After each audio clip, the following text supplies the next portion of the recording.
Chapter 1552. Upon seeing the little beast's actions, Zhou knew that it had definitely discovered the two puppets in the tomb.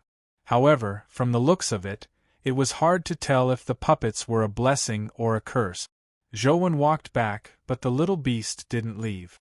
It circled around the bronze artifact many times, but it didn't pounce on it.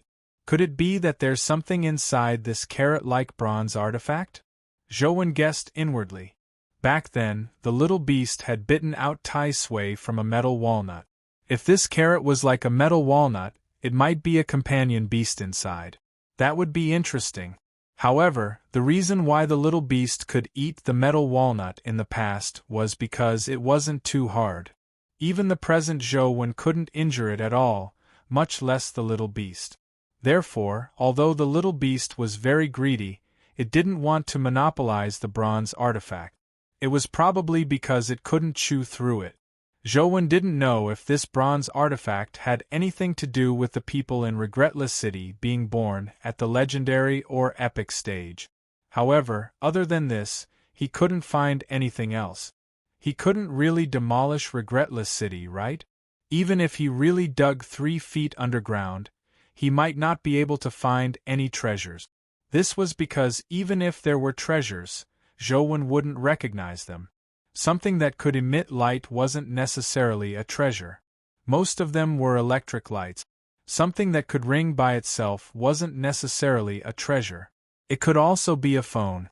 Finding treasures was a technical task. It was useless to look at appearances. One had to understand what was inside. After returning to the city, before Zhou could walk back to the cemetery, he saw the Rubik's Cube in the middle of the street vibrate. The screen lit up and the scene of the Dubhe Star Palace appeared. Someone is challenging the Star Palace again?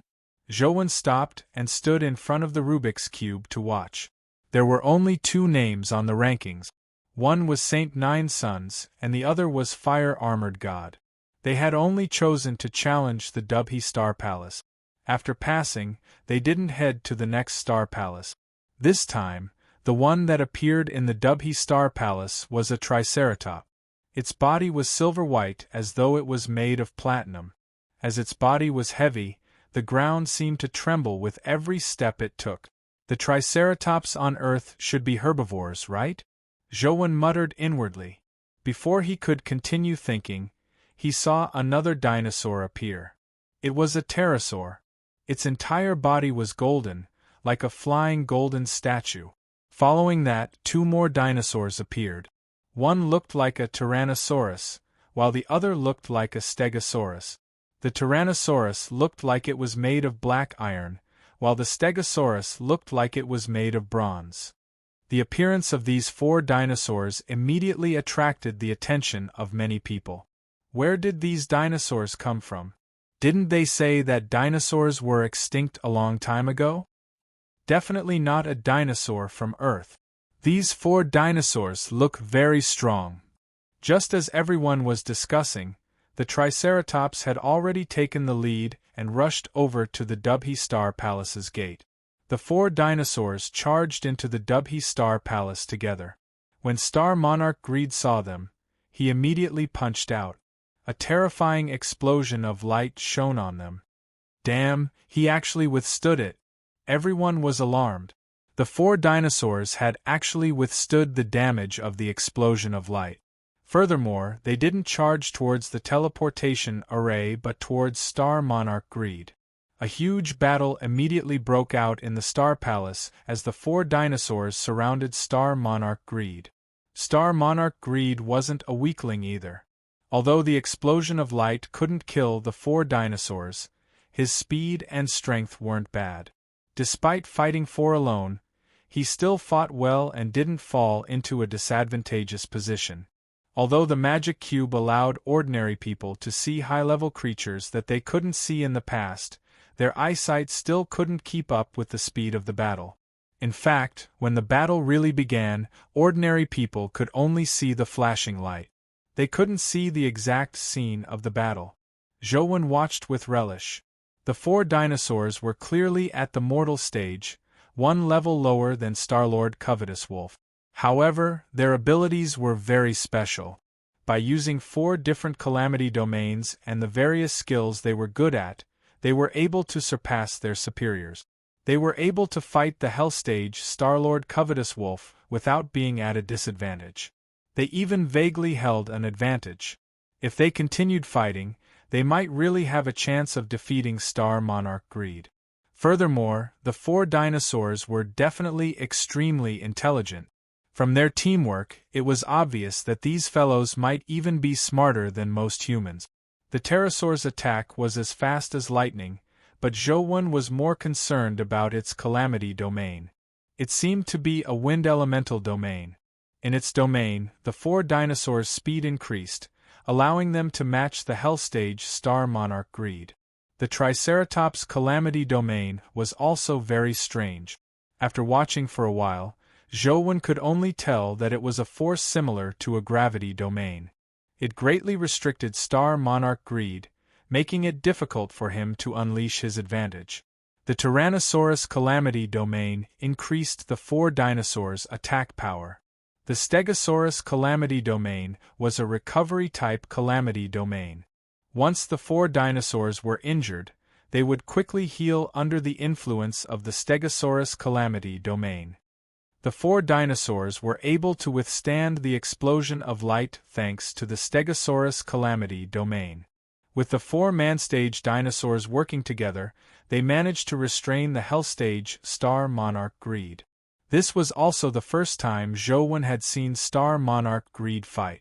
As he had been in the middle of the battle, he couldn't see anything. He didn't know how Star Monarch Greed and the Golden WRM Scissors fought. He only knew that the Golden WRM Scissors had sliced off Star Monarch Greed's head. Now that he was watching Star Monarch Greed fight, he realized that this fellow was a freak. He was very powerful in all aspects. His entire body was a combat weapon, and even his butt could kill. A casual move from Star Monarch Greed was an ultimate move that ordinary people could spend their entire lives studying and practicing. Even Zhou was greatly inspired by this. Star Monarch Greed was like a martial arts question bank. In a one-on-one battle, unless it's an unstoppable fellow like the Golden WRM Scissors, it's quite difficult to defeat Star Monarch Greed. Zhou had to admit that Star Monarch Greed was too strong in combat. Its only flaw was that it was easily restricted by external forces. For example, the Triceratops' gravity domain greatly restricted him, making it difficult for him to unleash his full strength. What a pity! Even someone as strong as Lu Bu can't defeat the 3 elite. No matter how strong an individual is, they ultimately can't defeat a team. For some reason, Zhou hoped that Star Monarch Greed would win. Unfortunately, a miracle didn't happen. With the 4 dinosaurs working together, they fought for more than 30 hours before the Triceratops' horn pierced through Star Monarch Greed's chest. Chapter 1553. Greed's corpse was quickly torn apart by the 4 dinosaurs, dropping a purple dimensional crystal that was swallowed by the Tyrannosaurus. It didn't have the time to see what crystal it was. After the 4 dinosaurs killed Greed, they roared at the sky before rushing into the teleportation array and vanishing. They didn't choose to enter the next Star Palace. Instead, they left the Star Palace and the Magic Cube's screen returned to the Magic Cube rankings. The first place, originally occupied by Saint Nine Sons, was now occupied by the Dinosaur 4 Kings. Saint Nine Sons and Fire Armored God were ranked 2nd and 3rd respectively. These fellows are really dinosaurs. Don't tell me they're really dinosaurs that walked out of Earth? Now that you mention it, it's really possible. Back then, the extinction of dinosaurs on Earth was a mystery. Perhaps dinosaurs weren't extinct at all. They just evolved to a certain extent and rushed out of Earth to enter the cosmic era. If that's the case, how many dinosaurs are there in the universe? Don't you find it strange? Previously, in the Venus Dimensional Zone, every person who cleared the level obtained a metal companion egg, but these people didn't seem to obtain anything? Someone discovered the crux of the problem. However, this comment was quickly drowned out by the news of dinosaurs. The various large clans also saw new hope from these dinosaurs. Through the cooperation of various domains, they could actually kill Starlord Covetous Wolf. This was clearly a shortcut. Zhou was also very interested in the cooperation of such domains. He was a possessor of multiple domains, so he had been studying how to maximize the effects of his various abilities. However, because the essence energy arts he cultivated had their own characteristics, although it wasn't to say that they couldn't work together, the compatibility wasn't that high. Typically, he would use a few abilities, such as the Godfiend era and the Sky-Stealing Sun-Shifting art. However, once he had the Calamity domain, things might turn for the better. The stacking of various domains might have unexpected benefit. Apart from the Chaos Egg's Calamity domain, which isn't convenient to stack, the other domains should be able to be stacked. I have to think of a way to create those dimensional zones as soon as possible. Perhaps when the domains are stacked, I can kill greed as a Terragrade. Zhou thought to himself how he could create domains for the other essence energy art. The First Order of Chaos and the Ancient Sovereign Sutra have already condensed a domain. Among the remaining essence energy arts, the ones that are easier to match with dimensional zones should be the Tao Sutra and the Demon God Bloodline Catalog. The Tao Sutra came from Mount Laojun, and the Demon God Bloodline Catalog came from Chess Mountain. They had clear origins, so the opportunity for them to advance to the Calamity domain was probably in these two places. Unfortunately, the dimensional creatures in these two places are too powerful. I still haven't been able to clear them. It will probably be very difficult to find the key to condensing a domain. Zhou had no choice but to temporarily give up on the two essence energy arts. Of the remaining essence energy arts, the Sky-Stealing Sun-Shifting art came from the Endless Sea of Stars, but Zhou didn't find any key items despite grinding the Endless Sea of Stars many times. Most importantly, the Endless Sea of Stars was just too big. It was unknown how long it would take to travel through it.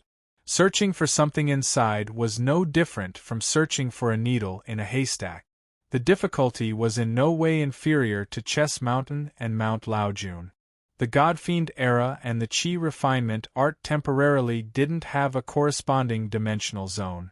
Zhou had also gone to Small Buddha Temple, which corresponded to the Small Perfection of Wisdom Sutra, many times, but he similarly failed to find the key item to advance to the Calamity domain. After some thought, Zhou felt that he could continue searching for Small Buddha Temple. After all, that place was relatively small. If there was really an item that could advance to the Calamity level, the chances of finding it were higher. Also, he could give the Qi refinement art a try.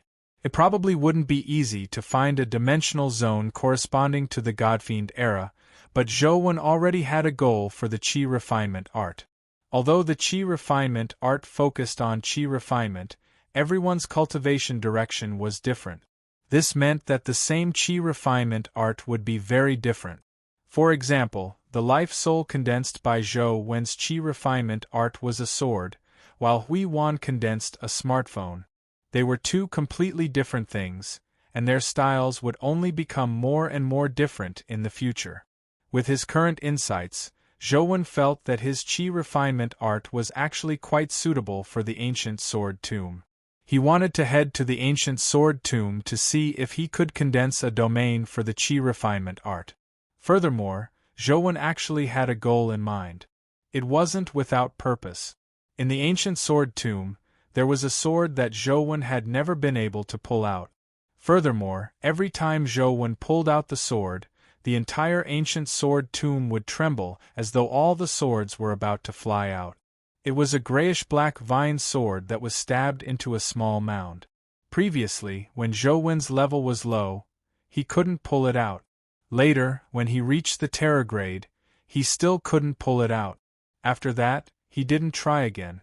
If it wasn't for the Qi refinement sword, Zhou wouldn't have thought of pulling out the sword.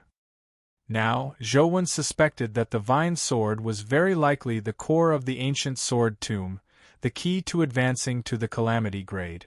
Of course, this was only Zhou Wen's guess. Even if the vine sword was really the core of the ancient sword tomb, it was a problem if it could match Zhou Wen's qi refinement art. Furthermore, Zhou Wen wasn't sure if it was an item that had advanced to the calamity grade. Perhaps it was because it was too powerful that he couldn't pull it out. Zhou Wen arrived at the ancient sword tomb again. It had been a while since he had grinded the ancient sword tomb, so he found it somewhat unfamiliar. Thankfully, Zhou Wen's memory wasn't bad. He quickly found the tiny tomb. The vine sword stabbed into it was still the same. It looked like a withered vine had stabbed into it. I hope it works. Otherwise, I really don't know where to find a dimensional zone that matches the qi refinement art. Although Zhou Wen also wanted to head to the founding emperor tomb, there wasn't anything that matched the qi refinement art, nor was there anything that matched the qi refinement art that Zhou Wen cultivated. He felt that the chances were slim. Walking in front of the vine sword, Zhou Wen circulated the qi refinement art. Immediately, sword qi seeped out from his body. The sword pill condensed from essence energy also emitted sword intent in his consciousness space. With a thought from Zhou Wen, the sword pill immediately transformed into an appearance that was very similar to the immortal culling sword. The sword intent on the sword became even sharper and more ferocious. With a terrifying sword aura and sword intent, Zhou Wen reached out to grab the hilt of the vine sword. After grabbing the hilt, he suddenly exerted force, hoping to pull the vine sword out of the tiny tomb. The vine sword was originally grayish-black and withered, looking like a dead vine. Now that Zhou Wen had pulled it out, the vine sword emitted a strange sword intent like a blooming flower. Chapter 1554. The vine sword was pulled out inch by Zhou Wen, and the sword intent on the vine sword became stronger. It began to spray out like fireworks, and in the end it was like a volcanic eruption that nearly tore through the sky. Zhou Wen practiced the sword himself and was proficient in the 3,000 sword intents, but he had never seen such a sword intent from the vine sword. Instead of calling it a sword intent, it was better to say that it was a concept of life. Rumble! The entire ancient sword tomb was shaking as countless swords vibrated above the tomb, as though they were about to fly out at any moment and charge at Zhou Wen. Zhou Wen was pleasantly surprised as he looked at the ancient sword tomb that was shaking and the thousands of sword auras surging into the sky. He was delighted that the vine sword was very likely to be the core of the ancient sword tomb. Perhaps the qi refinement art had a chance of advancing to the calamity level. However, looking at the situation in the ancient sword tomb, if all the swords really broke out of the tomb and attacked Zhou Wen, he might not be able to handle the countless swords as he pulled out the sword. Amitabha, please bless me to pull out the vine sword safely. Before I advance to the calamity level, those swords mustn't come out, Zhou Wen prayed inwardly. However, what he was afraid of happened. The vine sword had only been pulled out halfway when Zhou Wen suddenly heard a clear and dull sword hum. It was like the hum of thousands of swords being unsheathed on a battlefield. Oh no! Zhou Wen cursed inwardly as he glanced over. Indeed, he saw that the swords in the tomb had already flown out and were suspended in the sky like a galaxy. At a glance, the sky was filled with resplendent sword flashes. He couldn't see the end, nor did he know how many swords there were. Just as Zhou Wen took a glance, he saw all the swords in the sky pointing their tips at him. All the swords were aimed at Zhou Wen from all directions. At that instant, Zhou Wen suddenly felt like he was surrounded by enemies. The feeling of being alone and helpless left him trembling in fear. Without any interval, all the swords erupted with all sorts of sword auras, sword flashes, and sword intents. The sword flashes that filled the sky intertwined and came crashing down. At this point, Zhou Wen couldn't give up.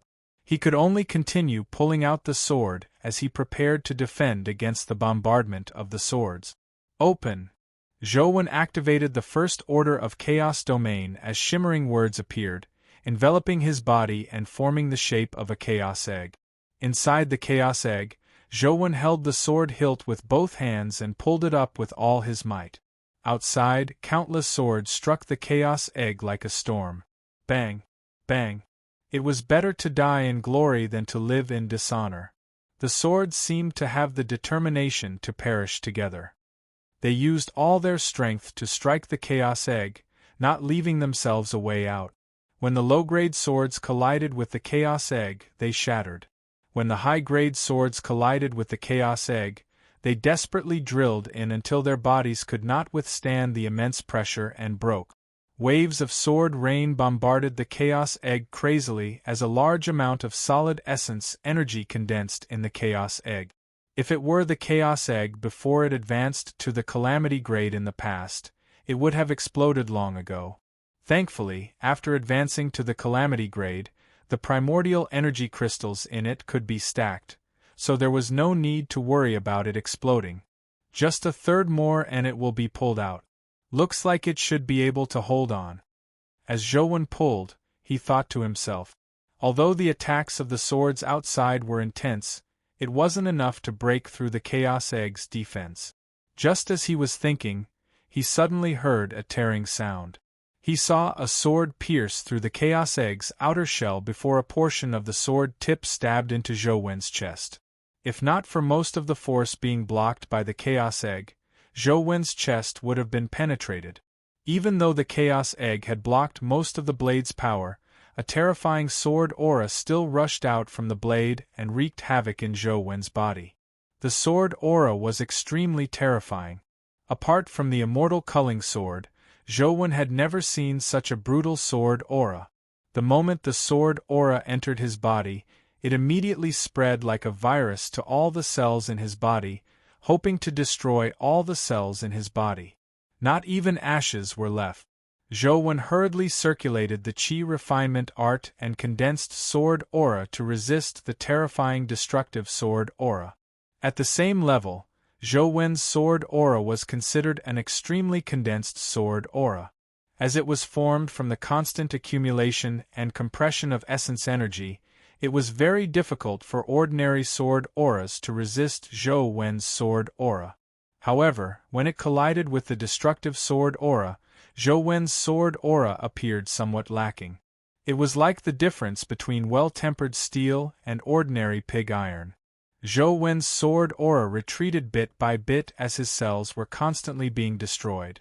After the sword aura collapsed, his body couldn't withstand such a terrifying sword aura. This is still under the situation where the chaos egg has blocked most of the force. There's actually such a terrifying sword in the ancient sword tomb? Zhou Wen was alarmed. Thankfully, he was in-game. If it were in reality, he would have long abandoned the sword and fled. He wouldn't have bothered drawing it. However, in-game, Zhou Wen was still willing to take the risk. He gathered all his strength and pulled out the sword, hoping to pull out the vine sword before he was destroyed. There was only a small section of the vine sword left in the tomb. The blood-colored avatar's chest collapsed at a discernible speed. Outside the chaos egg, the millions of swords were still attacking crazily. Although Zhou Wen knew that he wouldn't be able to escape death even if he pulled out the vine sword, he still wanted to see if he would have an opportunity to advance to the calamity grade after pulling it out. Will I die first or will the vine sword be pulled out first?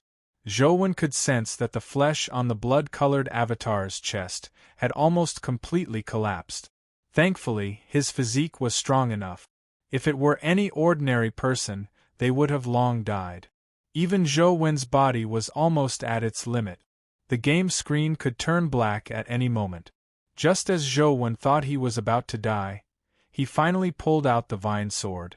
As he had used too much strength, he raised it above his head after pulling it out. The extremely powerful sword intent on the vine sword exploded like a nuclear bomb at this moment. Wherever the sword intent passed, the millions of swords that were bombarding Zhou Wen seemed to lose their souls as they fell from the sky like snowflakes. Even the sword that had stabbed into Zhou Wen's chest slowly retreated in an abnormally strange manner. The sword aura that could destroy almost everything retreated like a tide as the blade was pulled out of Zhou Wen's chest and left the chaos egg. In the next second, the sword intent emitted by the vine sword surged towards the sword pill that Zhou Wen had condensed. Chapter 1555. The present sword pill already had 3,000 sword intent. When the vine sword's sword intent surged in, it forcefully shattered all 3,000 sword intents. The sword pill that had already transformed into the immortal culling sword gradually returned to its sword pill state. Zhou Wen felt as though the sword pill had become a huge furnace. The 3,000 sword intents seemed to melt inside the sword pill as they gradually fused into one. And what fused the 3,000 sword intents into one was the sword intent on the vine sword. From beginning to end, Zhou Wen didn't sense the vine sword emit any sword aura, but its sword intent was so powerful that it was unimaginable to Zhou Wen. Zhou Wen had never seen a sword intent that was so powerful. Even without sword aura, just the sword intent alone was probably enough to affect one's heart. As the sword intents constantly fused, Zhou Wen sensed that the sword pill was beginning to evolve and condense a domain. However, the condensation of this domain was rather strange. It was actually a pure sword intent domain, without the participation of sword qi. A pure sword intent domain? Is this really alright? Zhou Wen wore an odd expression, unsure if it suited him. The Qi refinement art was clearly an essence energy art that focused purely on cultivating essence energy, but the calamity domain condensed was a pure sword intent domain. No matter how Zhou Wen thought about it, the Qi refinement art wasn't compatible with such a domain. As the sword intent in the vine sword fused into the sword pill, the vine sword began to crumble, turning into dust that scattered. The tens of thousands of swords in the ancient sword tomb all fell to the ground, as if they were subjects worshipping their king. Only a few swords returned to the ancient sword tomb and did not tremble like the other swords. Among them was the sword that had pierced through the chaos egg and nearly killed Zhou Wen. Zhou Wen didn't see any of this. He was wondering if such a domain was what he needed. It wasn't that a pure sword intent domain wasn't good. As long as a domain existed, it had to have a reason for its existence. What Zhou Wen was considering was if this domain was suitable for him and the Qi refinement art. The domain was slowly taking shape. Zhou Wen could already sense how powerful it was. Just the domain that had yet to take shape was enough to make thousands of swords submit. Most of the swords in the sword intent domain lost their functions. If someone were to fight Zhou Wen with a sword, the enemy's sword would suddenly lose its functions in the sword intent domain. It would be too easy for Zhou Wen to defeat his opponent. Such a domain was very powerful, but Zhou Wen felt that it wasn't the domain he needed. Perhaps others would find it satisfying to make their opponents unable to unleash their full strength before crushing them, but Zhou Wen didn't like it. Even if he had to defeat his opponent, Zhou Wen wished to defeat an opponent in peak condition, not one who had been deprived of the ability to resist. That would only make Zhou Wen feel bored. This isn't the domain I want. Zhou Wen finally understood what he really wanted. But how could he reverse the formation of the domain? Zhou Wen didn't know. He had never had such an experience, nor did he know if he could change the domain that was taking shape. If this were in reality, Zhou Wen would only wait for the domain to be completed. He wouldn't dare do anything at such a time because it was equivalent to courting death. However, in the game, no matter how much he messed around, the worst that could happen was that he would die. He could always revive with a drop of blood. At most, I'll fail to condense my domain. I'd rather fail than condense a domain that I don't like. Zhou Wen made up his mind as his strength erupted crazily. He forcefully interrupted the transmission of the sword intent and wanted to throw the remaining half of the vine sword out. However, Zhou Wen's desperate attempt failed to throw the remaining half of the vine sword out. Instead, his sword intent clashed with the sword intent of the broken sword. Sword pill, which was already on the right track and was fusing with the domain, instantly distorted. The sword intent domain that had already been produced began to collapse. The thousands of swords that had already submitted to the ground gradually raised their sword tips, as though they were attracted by a magnet. The sword tips pointed at Zhou. The domain constantly collapsed as the swords gradually floated up again, turning into an encirclement of Zhou. Once the unformed domain on Zhou completely collapsed, the swords would kill him like before. So what if I die? It's better than having a domain I don't like. It's best if you kill me quickly before the domain condenses successfully. Zhou wanted the domain to collapse faster, but the sword intent in his body was running amok. He couldn't even control his body, so he had no chance of dying even if he wanted to. The vine sword's sword intent was still flowing in, but the sword intent in sword pill was flowing out and surging into Zhou body.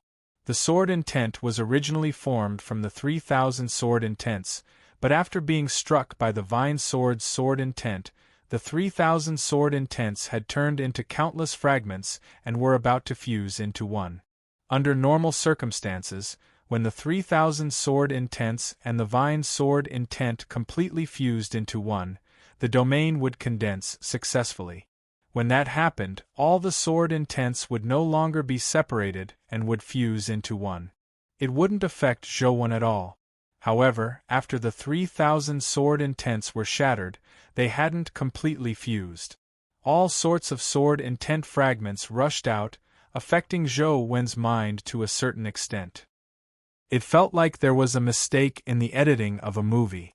An action movie, a romance movie, a martial arts movie, and a sci-fi movie were cut together.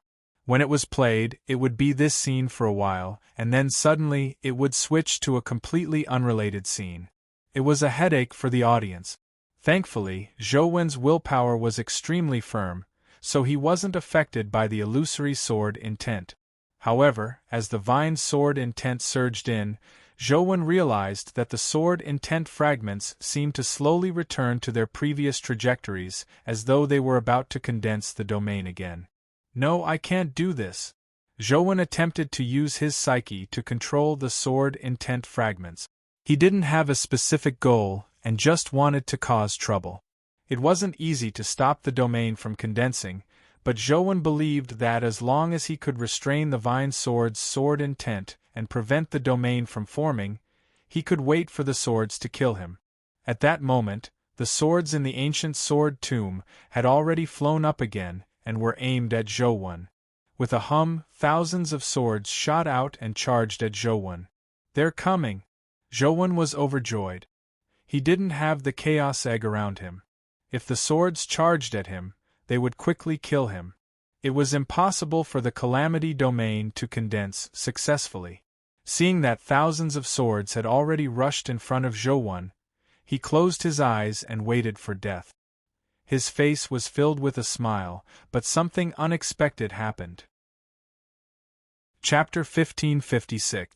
There was still half a vine sword left in Zhou's hand. The already terrifying sword intent suddenly became even more terrifying. It was as though a sword d'arch had descended. The terrifying sword intent pressure caused the thousands of swords in the ancient sword tomb to instantly fall to the ground. Some of the swords couldn't withstand the pressure of the sword intent as they constantly trembled before shattering with a bang. A few swords that weren't affected by the vine sword were also trembling. The sword hums were incessant as though it was a battle between heaven and man. An ancient sword that was originally unmoved was blasted apart by the explosion. The ancient sword also fell from the explosion and fell to the ground, motionless. It was like a subject that was worshipping it. The other swords also began to tremble. Zhou had the most direct sense of the sword intent. He could clearly sense that it wanted to bring its will into Zhou's primordial energy art and form a calamity domain that was completely compatible with it.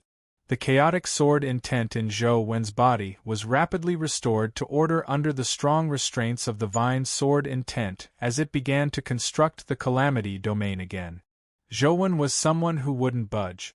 Now that the vine sword was forcefully condensing the calamity domain, Zhou obviously wasn't willing to comply. Since I can't use the power of those swords to commit suicide, I'll kill myself. With a thought, the golden flood dragon scissors immediately flew out and transformed into a golden beam of light that sliced at the blood-colored avatar's head. Clang! The half-broken vine sword actually moved on its own, blocking the golden WYRM scissors. The golden WYRM scissors was a hell-grade weapon that could cut creatures of the same level in half. However, it was blocked by the half-broken vine sword, unable to cut it. The golden flood dragon scissors struck a second time, but the half-broken vine sword was extremely miraculous. It blocked the golden flood dragon scissors' attacks again and again. Even though the golden flood dragon scissors had been sliced into two with all its might, it was blocked by the vine sword. Zhou tried his best to control his hand, but it was useless. Under the vine sword's pull, his hand involuntarily moved with the vine sword, blocking the golden flood dragon scissors again and again. As for the sword intent fragments in Zhou body, they were gradually absorbed back into sword pill. Even if you are really a sword immortal from heaven, you can't force me to do something I don't like. Seeing that the golden WYRM scissors had failed, Zhou summoned all his pets. If outsiders saw so many high-level companion beasts, they would probably be extremely envious. However, when they saw the companion beasts desperately attacking their owners, they would probably be so shocked that they couldn't close their mouths. Perhaps many people had never seen companion beasts attack their owners in their entire life. Zhou various companion beasts: Golden WRM Scissors, Golden Sniper, Fiend Armored Tiger Soul General, Golden Battle God, Tyrant Behemoth, and so on, were summoned by Zhou as long as they were above the terror grade. He made them attack him with all their might. Dang dang dang. However, the vine sword was invincible. It managed to block all the attacks under the attacks of so many companion beasts. It even killed quite a number of companion beasts.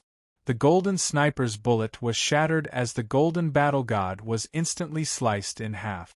Tyrant Behemoth, who had just advanced to the calamity stage, was sent retreating hundreds of meters by the strike despite using absolute strength and super dominance domain.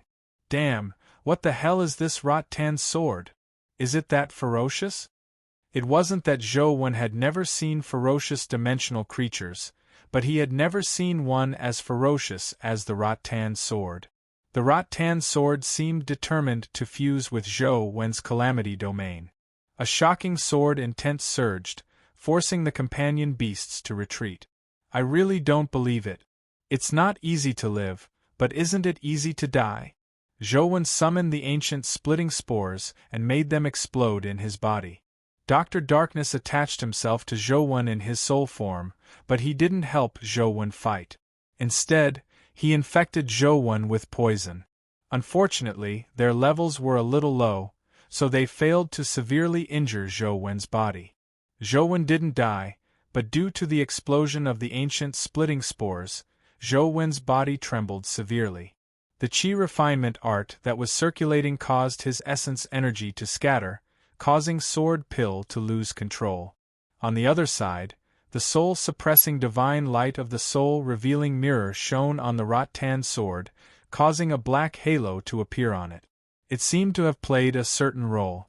However, in the next second, Zhou's body was carried by the Rattan sword as he appeared in front of the soul-revealing mirror, as though he had teleported.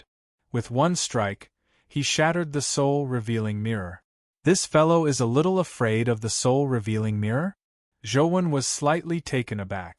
After fighting for so long, the Rattan sword only guided Zhou's arm to fight, killing or repelling the approaching companion beast. However, Zhou hadn't moved previously. Only when the soul-suppressing divine light of the soul-revealing mirror descended would the Rattan sword take the initiative to attack. It was somewhat different from the passive battle from before. The soul-revealing mirror has been shattered by it. I don't have a second companion beast of the same type. Even if I know that the Rattan sword is afraid of the soul-revealing mirror's power, I have no means to restrain it. Could it be that I really have to condense a domain just like that? Zhouwen felt depressed. However, Zhouwen had no other means to use.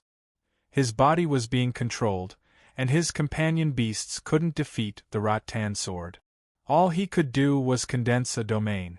Just as Zhouwen believed that the outcome was set and that there was nothing he could do to reverse the situation, a sword flew over. Strange, why are there still swords flying over at this time? Zhouwen was somewhat puzzled. As the rattan sword's sword intent was too powerful, it suppressed all the swords to the point where they couldn't raise their heads. No swords dared to approach Zhouwen. However, the sword didn't seem to be suppressed by the rattan sword's sword intent as it flew straight at Zhouwen. With a clang, the sword flew out of the scabbard and stabbed at Zhouwen's chest. That's the 3 swords of the Emperor. Zhouwen was quite alarmed. The sword that flew over was actually the 3 swords of the Emperor that Zhouwen had been unable to pull out. Although the 3 swords of the Emperor were only at the Terror grade, Zhouwen had yet to pull them out. How could he not be surprised that the 3 swords of the Emperor had unsheathed themselves? Something's wrong. Previously, when I used it to kill enemies, I couldn't pull it out no matter how hard I tried. Now that I'm using it to kill me, it actually unsheathed itself. What the heck is this? Zhouwen, who should have been pleasantly surprised, felt even more depressed when he thought of this.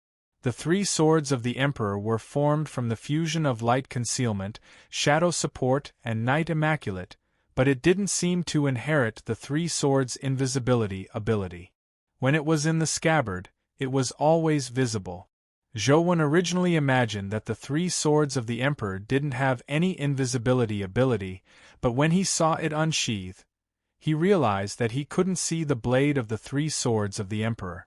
He only felt a powerful sword intent condense in front of the hilt like a sharp blade that stabbed at his chest. Chapter 1557. The attack power of the Emperor's 3 swords wasn't very strong among Zhouwen's companion beasts. The golden Wyrm scissors attack was far stronger than it. Even among Terror-grade companion beasts, there were quite a number that were stronger than it. However, the Vine Sword was the first to meet the Son of Heaven's 3 swords. The Vine Sword struck the body of the Son of Heaven's 3 swords and sent them flying. When the 3 swords of the Emperor flew out, Zhouwen realized that something was amiss. He saw that the thousands of swords that had been suppressed by the Vine Sword were slowly flying up. However, in the past, those swords all flew on their own without any order, only rushing towards their target. However, things were different now. The swords were clearly centered around the Emperor's 3 swords. No matter how one looked at it, they seemed to be controlled by the Emperor's 3 swords. Buzz! The Son of Heaven's 3 swords rang out as thousands of swords ignored the Vine Sword's sword intent suppression and charged at Zhouwen. Zhouwen didn't know if he should laugh or cry. The Emperor's 3 swords were indeed working hard to carry out his orders, but he had never seen it help him when he fought enemies in the past. Now that Zhouwen wanted to commit suicide, it was working so hard. This was the first time Zhouwen knew that the Emperor's 3 swords could control other swords. What was even more ridiculous was that the ancient sword that had dropped earlier was probably at the Calamity grade, even higher than the Emperor's 3 swords. Logically speaking, it should not have been controlled by the Emperor's 3 swords. However, at that moment, the ancient sword charged at Zhouwen with the other swords. There were also a few other swords of similar strength that rushed over as well. Clang clang! Clang clang!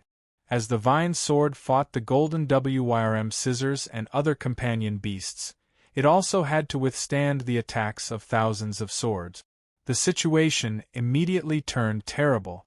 Even someone as powerful as the Vine Sword couldn't gain the upper hand under such circumstances. Wounds began to appear on Zhouwen's body. The Son of Heaven's 3 swords hung there motionlessly, but the swords charged forward without any regard for their own lives. Hurry up! It's too late!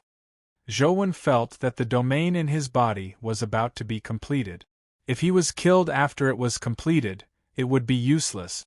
However, the swords had already used all their strength, but they still failed to kill Zhouwen. All they did was injure some unimportant spots. Buzz. Another sword hum sounded. This time, Zhou heard it clearly. The sword hum came from a huge tomb. Since the start of the battle, basically all the swords had flown out, but unexpectedly, there was still a sword stuck in the grave. Zhou took a careful look and immediately recognized it. The sword on the grave was clearly the one that had nearly killed him. Afterward, the vine sword emitted sword-intent pressure, and the sword returned to the grave, never to fly out again. At this moment, the sword was actually trembling non-stop, as if it was about to rush out. Zhou could sense that the vine sword's sword intent was surging towards the sword above the grave. Clearly, it placed great importance on the sword. As for the Son of Heaven's 3 swords, it was even more direct. It had already flown to the back of the large tomb and hovered next to the ancient sword. However, the sword essence exuded by the Son of Heaven's 3 swords was not as tyrannical as the vine sword. It did not seem like it was controlling the sword, but more like it was persuading. The sword in the grave did not break out of the grave. It seemed to be hesitating. The Son of Heaven's 3 swords are only at the terror grade after all. I'm afraid I'll suffer. Zhou felt that things were bad. He was also vying for the sword, and the high-level vine sword was naturally more advantageous. If I had known that the Son of Heaven's 3 swords was so powerful, I would have thought of a way to raise it to the calamity grade. Perhaps I would still have a chance of fighting the vine sword. As Zhou sized up the sword in the grave, he felt regret. The sword in the grave looked like an ordinary ancient sword. It was 3 feet long and didn't look very beautiful. The patterns on the sword were also very ordinary. No matter how you looked at it, it didn't look like a famous sword. Instead, it looked like a sword used by ancient soldiers. However, after seeing it pierce through the Chaos Egg, he knew how terrifying its offensive strength was. Compared to the Golden Flood Dragon scissors, it was likely not inferior. Just as Zhou was pondering over it, he heard a sword hum. The sword rushed out of the grave and floated in the air. The instant the sword appeared, all the swords seemed to subconsciously retreat a little. Who is it trying to help? Although Zhou felt that the sword was more likely to help the vine sword, he couldn't help but have some fantasies, hoping that the power of the Son of Heaven's 3 swords would move it. Of course, Zhou also knew that the possibility of this happening was relatively low, but he had no other choice. All he could do was pray. The sword floated in the air for a while before suddenly transforming into a stream of light that flew towards the Son of Heaven's 3 swords. It's over. Zhou was alarmed, knowing that he had lost. The sword's destructive power was too terrifying. If it chose to help the vine sword, it was likely that the Son of Heaven's 3 swords would be sliced apart. However, to his surprise, the sword only circled around the Son of Heaven's 3 swords before charging at Zhou. The sword's flying speed was unbelievably fast and terrifying. Zhou didn't even see how it stabbed over when the tip of the sword had already touched the flesh on Zhou's chest. The vine sword's reaction wasn't slow either. It blocked the blade and didn't let it stab down. A shocking sword strike sounded as Zhou felt his body involuntarily fly backward. The vine sword was no match for the sword as it pulled Zhou's body backward. Son of Heaven's sword, Son of Heaven's sword, you really are King good helper of Killer Lord.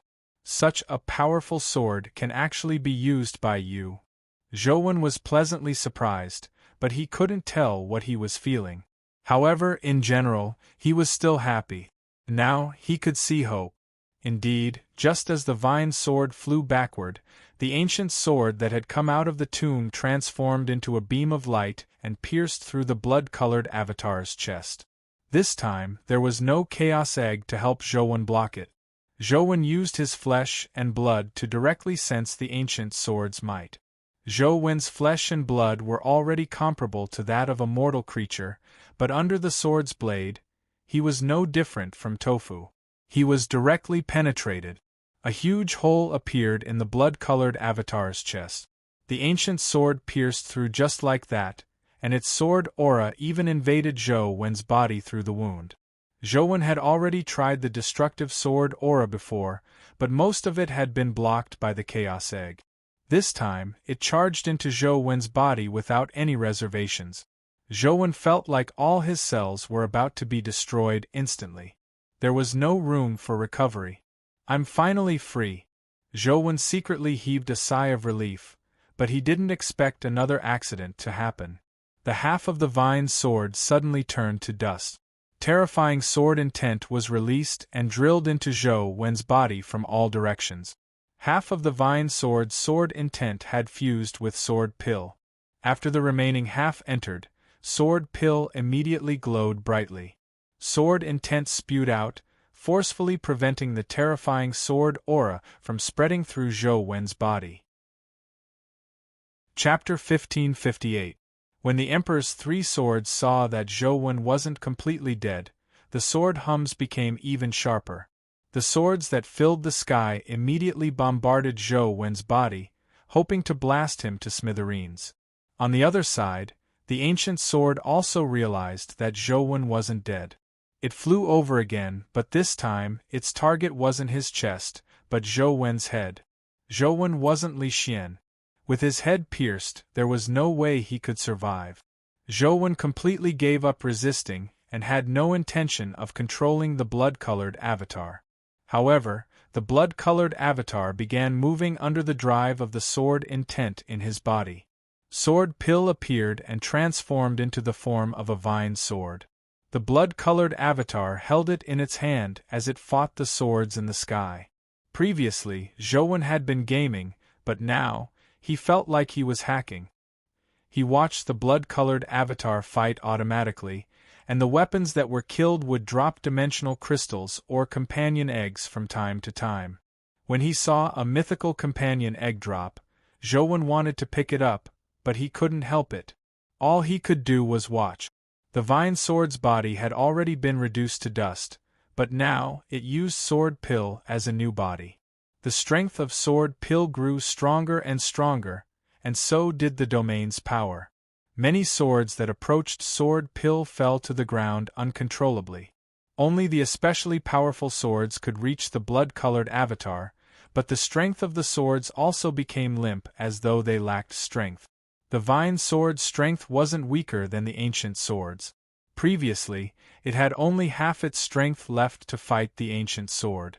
Now, its strength was in sword pill, so it didn't appear as weak in battle as before. However, as sword pill's domain hadn't fully formed, it was still difficult for it to fight the ancient sword head-on. Therefore, sword pill carried Zhou Wen's body and kept dodging to stall for time. Once its strength perfectly fused with sword pill, allowing sword pill to advance to calamity, he would truly have the capital to fight the ancient sword. Dream on. How can it be as you wish? Zhou Wen sneered inwardly.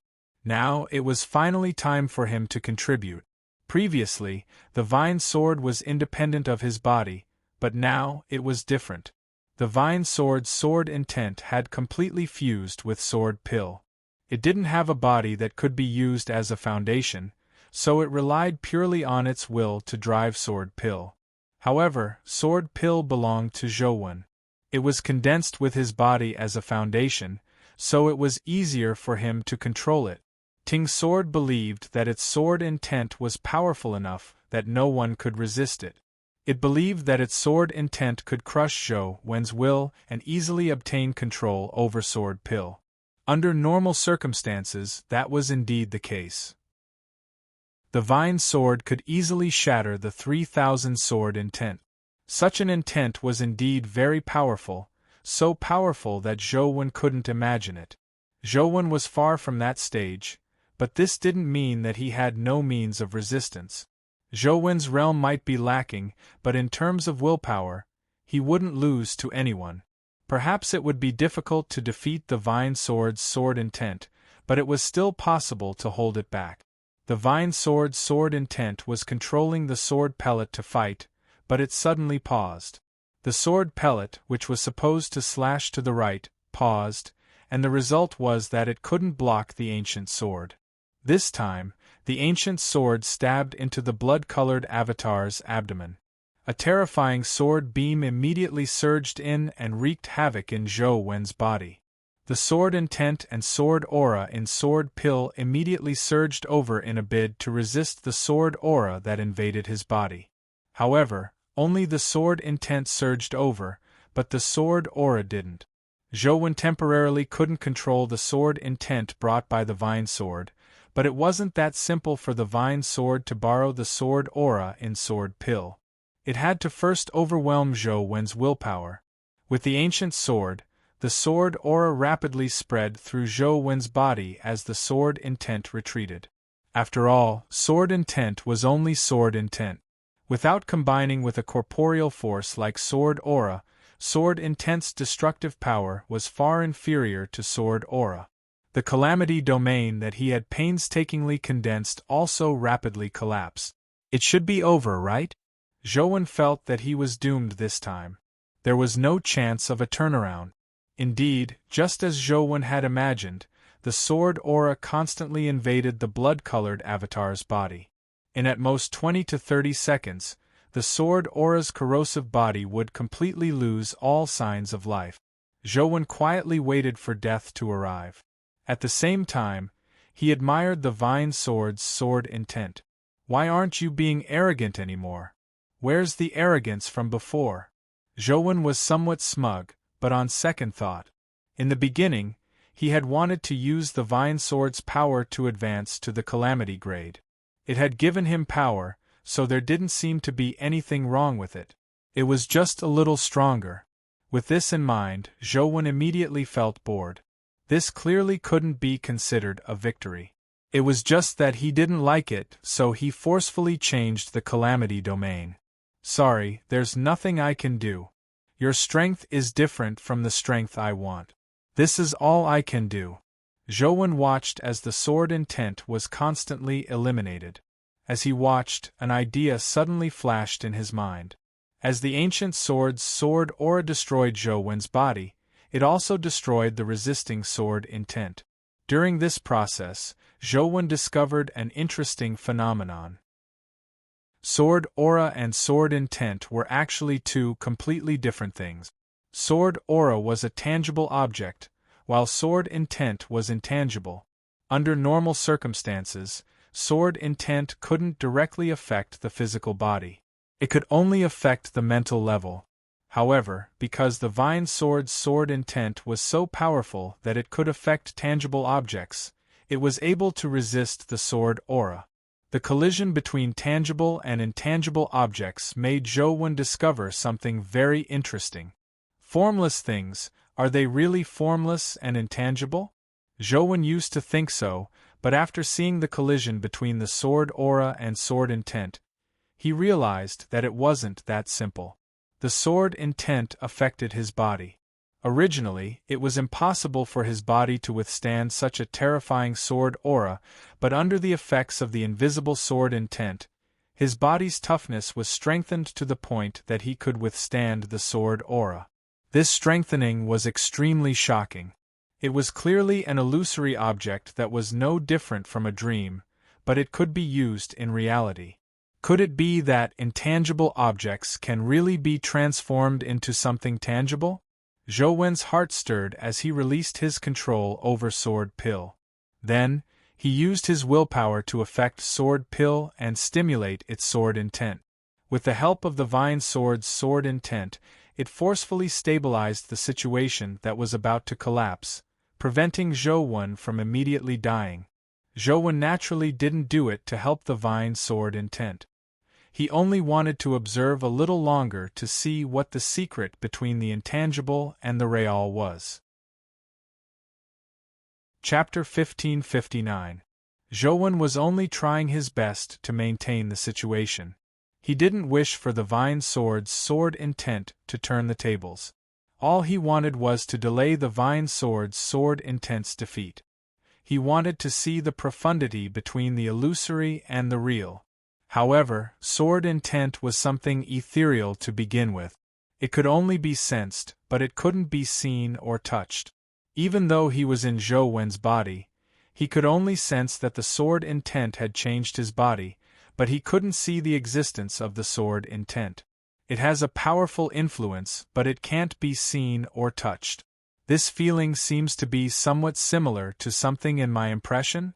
Zhou pondered over what it was in his impression. After some thought, Zhou realized what sword intent was similar to. The thing Zhou thought of was the deity that humans worship. However, on careful thought, deities and sword intent could actually be considered the same thing. They were all illusions derived from human thought. Sword intent was actually a form of thought, and deities were products of human thought. The difference was that sword intent was one's understanding of the world, while deities were a form of sustenance and fear towards the unknown. Humans are emotional creatures. The existence of an invisible being like a deity can sometimes affect the actions and abilities of humans, Zhou thought to himself. He had heard of a story in the past. It was about a student who, despite studying hard, didn't do well in his studies, especially during exams. He didn't do well every time. Once, he went to a nearby temple with his classmates. He didn't think much of it and just paid his respects to the gods. In the end, not only did he draw the best lot, but he also heard a divine voice that the other students hadn't heard. It said that he would definitely study well and that he would be able to get into a good university.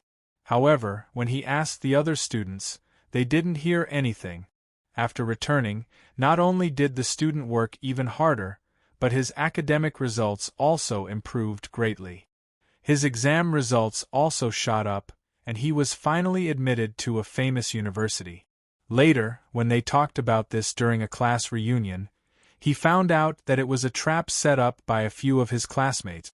The drawing of lots was prepared in advance, and Shen Yan was the one who played the recording so that the other students could hear it.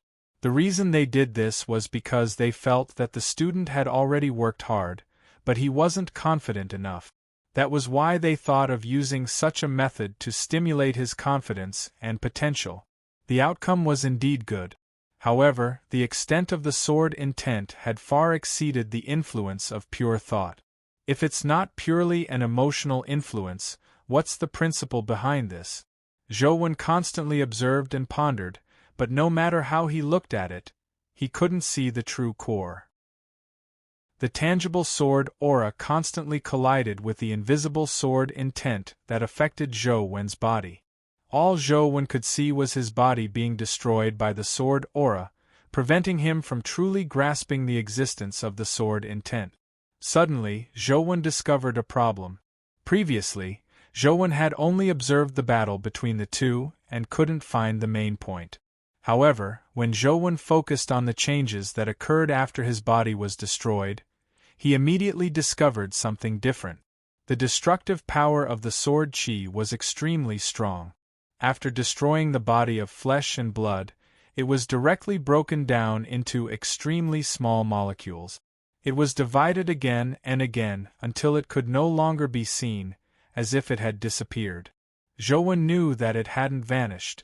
It was just too small that he couldn't see or sense it. However, during this process there was an extremely small portion of matter that was not separated to the point where it could not be seen. The rest of the flesh and blood were cut up again and again until nothing could be seen. However, there was a wisp of smoke-like substance that drifted out and disappeared at an extremely fast speed. Although it had only existed for a short period of time, Zhou was certain that the wisp of smoke wasn't separated by the sword aura, but that it had vanished on its own. Zhou carefully observed and realized that after every cell was destroyed, there would be wisps of smoke that would disappear instead of being separated into smaller pieces. What's that in my body? It actually wasn't split apart under such a powerful sword aura? The more Zhou sensed it, the more magical he found the wisp of smoke. In the smoke, Zhou sensed the existence of sword intent and sword aura, but it only existed for an extremely short period of time. It vanished like a meteor. That wisp of smoke has the uniqueness of sword intent and the characteristics of sword aura, but there's a clear difference between the two. It has a corporeal body that sword intent doesn't have, but it also has a divergent thought that sword aura doesn't have.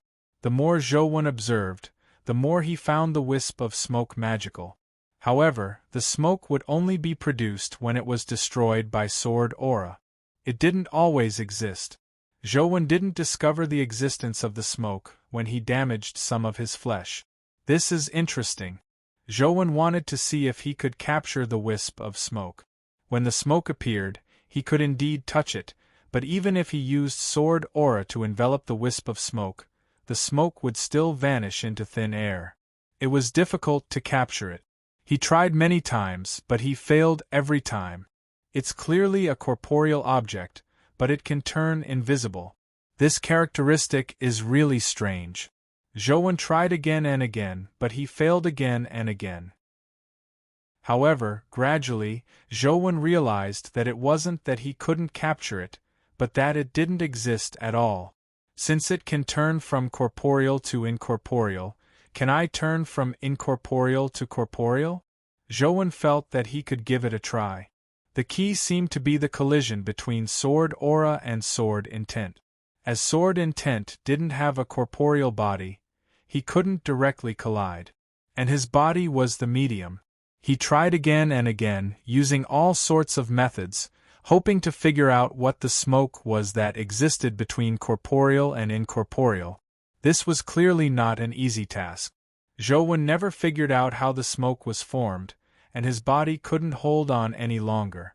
Although Zhou kept helping the vine sword's sword intent maintain, he ultimately couldn't withstand the corrosion of the sword aura. His body was already on the brink of death. The sword pill was already covered in cracks, about to shatter at any moment. Can I do it again later? Zhou thought to himself. He would pull out the vine sword again and experience it again. Crack!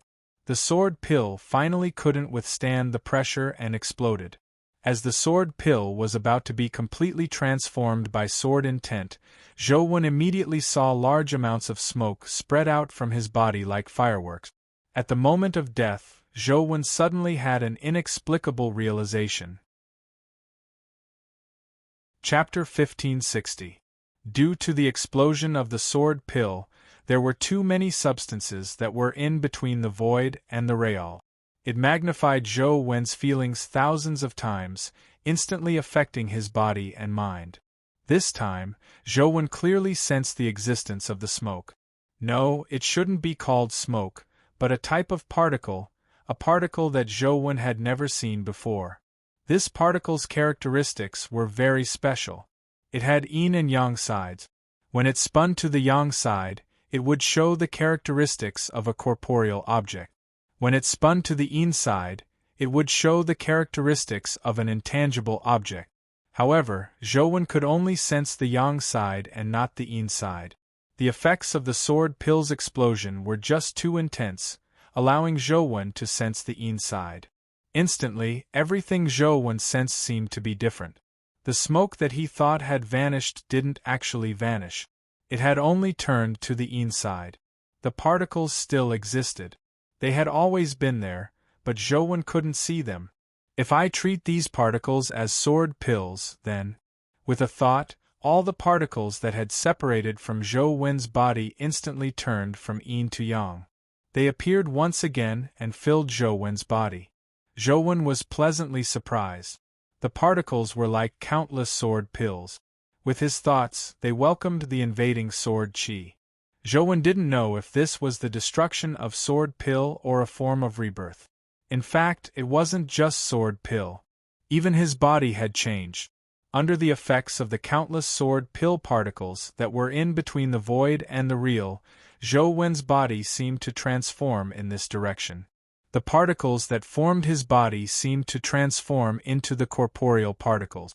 The endless sword pill particles constantly resisted the sword chi, but the sword chi was just too powerful. The sword pill particles were constantly destroyed mercilessly. However, Zhou realized that the sword pill particles weren't really destroyed. They looked like they had been destroyed, but in fact they had only turned to the yin side. As long as Zhou willed it, the sword pill particles would turn from yin to yang again, turning into corporeal sword chi. Therefore, even though the sword pill particles weren't a match for the sword chi, they still managed to delay the sword chi's attack, giving Zhou Wen a chance to catch his breath between life and death. When Zhou Wen's body completely transformed into the sword pill's particles that were in an incorporeal state, a strange sword intent rose from his body. Instantly, Zhou Wen's body vanished. Only the ancient sword and sword chi that had pierced through his body remained where they were. On the other side, Zhou Wen's body appeared again, and the sword intent on his body surged into the sky. Buzz! The swords that were originally affected by the Emperor's 3 swords landed on the ground one by one, emitting a sword hum as though they were worshipping Zhou Wen. Only a few calamity-grade ancient swords could still fly in the air. As for the other swords, the influence of the Son of Heaven's 3 swords could not make them fly again. Only the ancient sword that was fighting Zhou Wen remained floating in the air. However, it didn't attack again. It only faced Zhou Wen as though it was hesitating. Zhou Wen beckoned at the distant Emperor's 3 swords. The Emperor's 3 swords seemed extremely unwilling, but under the pressure of the sword intent, they had no choice but to return to Zhou Wen's hand. This was the first time Zhou Wen had held the unsheathed Emperor's 3 swords. At that moment, he finally understood why he couldn't draw them. If the Emperor fought, corpses would be strewn for thousands of kilometers. There was no need for him to draw his sword. If there came a day when the Emperor drew his sword, he could only use it to commit suicide. This didn't mean that the Emperor's 3 swords could only be used for suicide. Its use wasn't for combat, but at the mental level. Therefore, the Emperor's 3 swords was only at the terror grade, but it could affect the powerful ancient sword. This didn't mean that it was stronger than the ancient sword, but because it was the Emperor's sword. The Emperor himself didn't necessarily have very powerful combat strength, but he could command generals with invincible combat strength. When Zhou Wen held the Emperor's 3 swords, the sword intent emitted from the Emperor's sword. The already terrifying sword intent on his body instantly rose to a higher level. The calamity-grade ancient swords that could still fly in the air landed on the ground one by one. Although they weren't trembling, they no longer had their original arrogance. Only the ancient sword that Zhou Wen was fighting remained floating in the air. Zhou Wen faced it with sword in hand as he walked towards it step by step. However, the ancient sword suddenly let out a sword hum and transformed into a sword beam that flew away, returning to the tomb. With the ancient sword's sword hum, the other ancient swords flew away and returned to their respective sword tombs. Even the Emperor has things he can't obtain. Zhou Wen was somewhat disappointed. He glanced at the Emperor's 3 swords in his hand and sheathed it. He tried to pull it out again.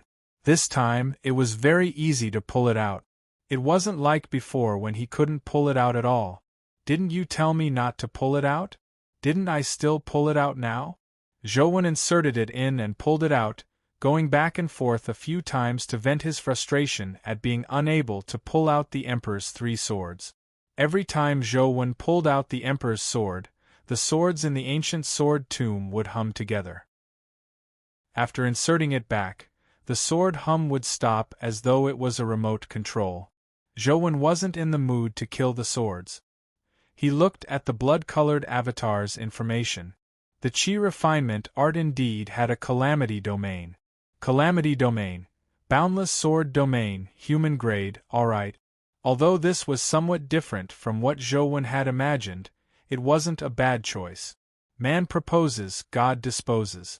There weren't many things in life that could completely proceed according to a predetermined trajectory. The boundless sword domain might not be what Zhou Wen wanted, but it wasn't something he didn't want. This was already a very good outcome. Then let me see how strong the boundless sword domain is. Zhou Wen activated the sword domain as the ancient swords within the sword domain flew out of the tomb. Countless sword beams appeared out of thin air, destroying the swords on the spot. Among them, a calamity-grade ancient sword emitted a terrifying sword beam in a bid to compete with the sword beams. However, under the endless sword beams that resembled a galaxy, the sword shattered and a companion egg dropped.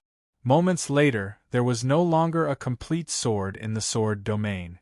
There were only dimensional crystals shimmering all over the ground. And when Zhou Wen pulled out the Emperor's 3 swords, even the Calamity-grade ancient sword seemed to lose the courage to resist. All it could do was allow Zhou Wen to attack without daring to retaliate. Only the ancient sword that had fought Zhou Wen previously remained unmoved. Chapter 1561. Zhou Wen wasn't willing to provoke it. Although his Qi refinement art had advanced to the Calamity grade, he was still no match for the ancient sword in terms of combat strength. He picked up the companion egg that dropped from the Calamity grade ancient sword. He also absorbed and incubated the other companion eggs and dimensional crystals that he could use. Now that he had the boundless sword domain, other than the ancient sword, the other ancient swords were all slaughtered by Zhou Wen. He had a great time grinding them. After grinding the entire ancient sword tomb, 4 mythical companion eggs drop. 1 Terra-grade companion egg drop. Together with this Calamity-grade companion egg, Zhou Wen was very satisfied with his harvest.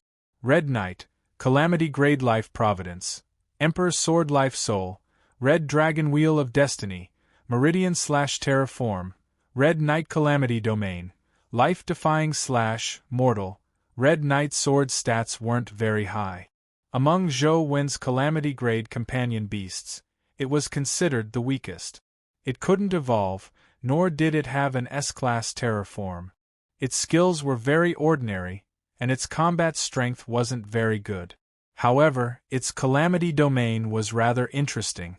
Zhou Wen gave it a try. This life-defying/domain sounded like an offensive domain, but it wasn't. This domain was very strange. If Zhou Wen hadn't been able to see the character's data, it would have been difficult for him to sense the domain's effects. The life-defying/domain was actually a domain that controlled light from Providence.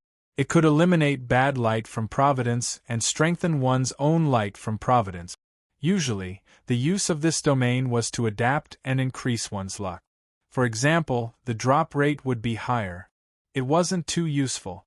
However, if someone used the powers of Providence to secretly deal with Zhou Wen, this sword would be very useful. However, Zhou Wen had the Tao Sutra and Truth Listener. Even without this sword, the art of Providence wouldn't be of much use against Zhou Wen. However, with this sword, Zhou Wen could still counterattack even if he couldn't defend against it. It's a good sword, but unfortunately, its combat strength is a little weak. All its stats have just reached the Calamity grade. It can be considered the weakest Calamity grade. Zhou Wen looked at Red Knight sword and had other thoughts. The most useful thing about this sword is its Calamity domain. Its other abilities are very ordinary. If I use it to fuse the Fiend Armored Tiger Soul General, wouldn't I be able to push the Fiend Armored Tiger Soul General to the Calamity grade? It's best if I can inherit life-defying/Calamity domain. If I can inherit it, it won't be to the Fiend Armored Tiger Soul General. However, Zhou Wen hesitated when he thought of the Fiend Armored Tiger Soul General's Jinx's Master Skill. A Calamity Grade Jinx Calamity Grade 1. Of the Master. However, on the other hand, the Fiend Armored Tiger Soul General's advancement to the Calamity grade was just too tempting to Zhou Wen. It was practically born for a dungeon like the Big Dipper. In a high-temperature region like a star, the Fiend Armored Tiger Soul General was an invincible existence. To of Lord of Star was Lord of Star was, Star to God C to be. To Star. Chuan of God of the to be. Star. Sun Lord of Wu of Dragon. Of course, Fekta's green-armored Star Lord was an exception. That thing's abilities were too strange. He probably needed a special ability to deal with it. It wasn't something that could be killed with a strong attack. Gritting his teeth, Zhou Wen placed Qi Xiao and the Fiend Armored Tiger Soul General into the fusion column. Seeing that the compatibility was only 2%, he steeled his heart and clicked on the fusion. With a flash of light, Qi Shao vanished from the supplementary material column. The fiend-armored Tiger Soul General underwent a new change. However, the change this time didn't seem to be huge. His appearance didn't change much, but the purple flames inside his armor flickered. It seemed to have changed, but it wasn't too obvious. Could it be that I failed to advance to the Calamity grade? Zhou hurriedly looked at the Fiend-Armored Tiger Soul General's information. Fiend-Armored Tiger Soul General, Calamity grade, Evolvable, Life Providence, Fiendish Fiend Life Soul, Tiger Soul Runes Wheel of Destiny, Fiendish Terror Form, Devil Knight S grade, Calamity Domain, Life-Defying / Mortal grade, Strength, 100 Speed, 100 Constitution, 100 Essence Energy, 100 Talent Skill. Tempered Steel Cauldron, Rampage, Magic Stone Curse, 1 with Mount, Penetrating Spear, Innumerable Evil, Badlands, Jinx's Master, Crazy Shooting, Life / Companion Form. None. Seeing that the Fiend-Armored Tiger Soul General had advanced to the Calamity grade, Zhou heaved a long sigh of relief. This was a fusion at the cost of a Calamity grade companion egg. If it really didn't advance, it would be a huge loss. Fortunately, the outcome was not too bad. He had inherited the Calamity domain. Moreover, he had gained an additional skill, Life / This skill seemed to be compatible with the domain. He could only use Life / when the Heaven-Defying Fate / domain was active. Tiger Soul General, it wasn't easy for me to raise you to this point. You should give me something in return, right? Zhou left the ancient sword tomb and dripped his blood to respawn the dungeon. He planned on grinding the ancient sword tomb a few more times. Perhaps he could get another Calamity grade companion beast. However, after Zhou entered the dungeon, he realized that the vine sword was gone. The swords at the mythical stage and above were gone as well. Only the powerful ancient sword was left. It'll probably be the same as other mythical dimensional creatures. It'll take 24 hours to respawn. Zhou had no choice but to leave the ancient sword tomb dungeon. I wonder how Guide City is doing. With Li Xian and company around, there shouldn't be any major problems. Zhou was somewhat vexed. Demonic Neonate hadn't woken up, so he didn't know how long she would sleep. Zhou couldn't wait forever. Now, he was prepared to think of a way to return from the magic cube. Now, there was another problem that Zhou found somewhat troublesome. Demonic Neonate was Zhou companion beast and was one with him. However, she couldn't return to Zhou. If he brought her into the magic cube, he didn't know if she would be considered a person. If she was counted as a person, he only needed to bring the two sisters, Liz and Lim, to enter the magic cube. If she wasn't counted, he had to find another person. Regardless of whether he wanted to find more people, Zhou had to resolve the problem of their safety. Back when Nine Yang and company entered the magic cube, there were definitely 4 people in the beginning. However, the other 3 were likely just tools. Zhou guessed that the 3 of them definitely didn't have high levels and were used to make up the numbers. After entering, they couldn't withstand the high temperatures and didn't even have the chance to appear in the magic cube before turning to dust. Zhou wasn't that ruthless, so he definitely couldn't do such a thing. The problem of demonic Neonate's safety wasn't difficult to resolve. As long as Zhou activated the Chaos Egg, he could protect her. The main problem was still Liz and Lim. The Chaos Egg couldn't accommodate them. That's the only way. Zhou thought for a moment before calling Liz and Lim over. Do you know how to use companion beasts? Zhou asked Liz and Lim. Master, what's a companion beast? The 2 sisters were taken aback as they asked in puzzlement. Chapter 1562. That's right. In such a place, they don't have the ability to hunt dimensional creatures, so it's normal for them not to know where companion beasts come from, Zhou thought. Companion beasts are pets that help you fight. Furthermore, such pets are extremely loyal. Even if you get them to carry out missions that they know will definitely die, they will carry out them without any hesitation, Zhou said. Master, we are willing to sacrifice everything for you. If you want us to die, we will definitely not hesitate. If we did anything wrong, please punish us. The two women clearly misunderstood Zhou Wen's meaning as they immediately knelt down and said, "Get up." Zhou Wen knew that he couldn't explain to them, so he directly gave the order. The two women's eyes were still filled with tears as though they would fall out at any moment. However, they still listened to Zhou Wen's orders and stood up. "I want to bestow each of you a companion beast. Take a good look at the existence of companion beasts." Zhou Wen's sky-stealing sun-shifting art could transfer companion beasts to other humans. However, Liz and Lim weren't humans from Earth. He didn't know if they could use companion beasts, so Zhou Wen needed to experiment first. After transferring the two heavy-armored warriors to Liz and Lim, they felt somewhat nervous, surprised, and even alarmed. From their expressions, Zhou Wen knew that he had succeeded. They were the same as normal humans. They had the ability to use companion beasts. "Master, is this a companion beast? It's really magical. Thank you for your reward, Master. I will definitely be like a companion beast and do my best for you." Liz sensed the existence of the companion beast and looked at Zhou Wen in admiration. "Master, me too." Lim was very excited. She had already summoned the heavy-armored warrior and curiously sized it up. It's simple to be able to use companion beasts. Zhou Wen only needed to give them companion beasts that could withstand high temperatures and let them last until they entered the dungeon. Then, as long as they didn't die, Zhou Wen could send them into the chaos space and clear the dungeon alone. The main reason was that he couldn't put them into the chaos space before entering the magic cube dungeon. They had to be able to withstand the high temperatures after teleporting in. Of course, ordinary armor couldn't withstand such high temperatures, but this wasn't too much of a problem for Zhou Wen. "Let me see how I can fuse an armor with high fire resistance." Zhou Wen began studying the companion beasts he had, especially the companion beasts in fire elemental dungeons. There were many fire elemental companion beasts in the metalwork temple. A single fire elemental companion beast definitely couldn't withstand such high temperatures, but Zhou Wen had the fusion skill.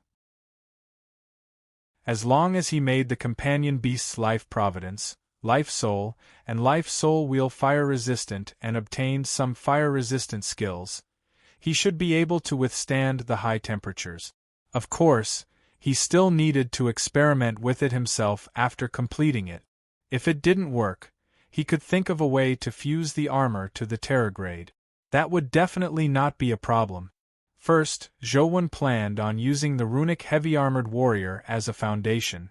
Back then, the Fiend-Armored Tiger Soul General had fused with the Fiend-Armored Tiger Soul General and became an important part of the Fiend-Armored Tiger Soul General.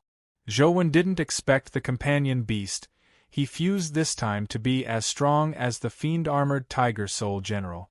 All he needed was sufficient fire elemental resistance. Zhou Wen chose some fire elemental companion beasts that had a higher compatibility with the runic heavy-armored warrior and attempted to fuse them. There were many companion beasts with fire elemental abilities. Furthermore, he could replicate the Fiend-Armored Tiger Soul General's fusion route and obtain some useful skills. After a few attempts, Zhou Wen realized that it was impossible to replicate the Fiend-Armored Tiger Soul General's fusion route. This was because the compatibility was too low. Without the Jinx's master skill, it was impossible to succeed. Zhou Wen had no choice but to choose a new fusion route.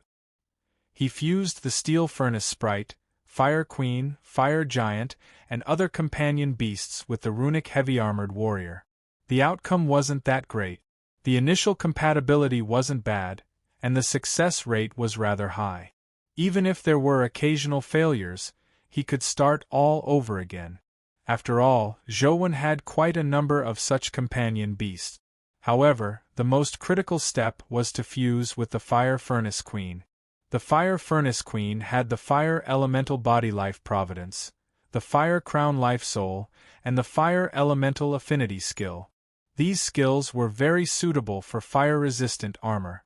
However, the Fire Furnace Queen and the Runic Heavy-Armored Warrior's compatibility was only a pathetic 12%. He failed several times in a row. Thankfully, Zhou had more companion beasts.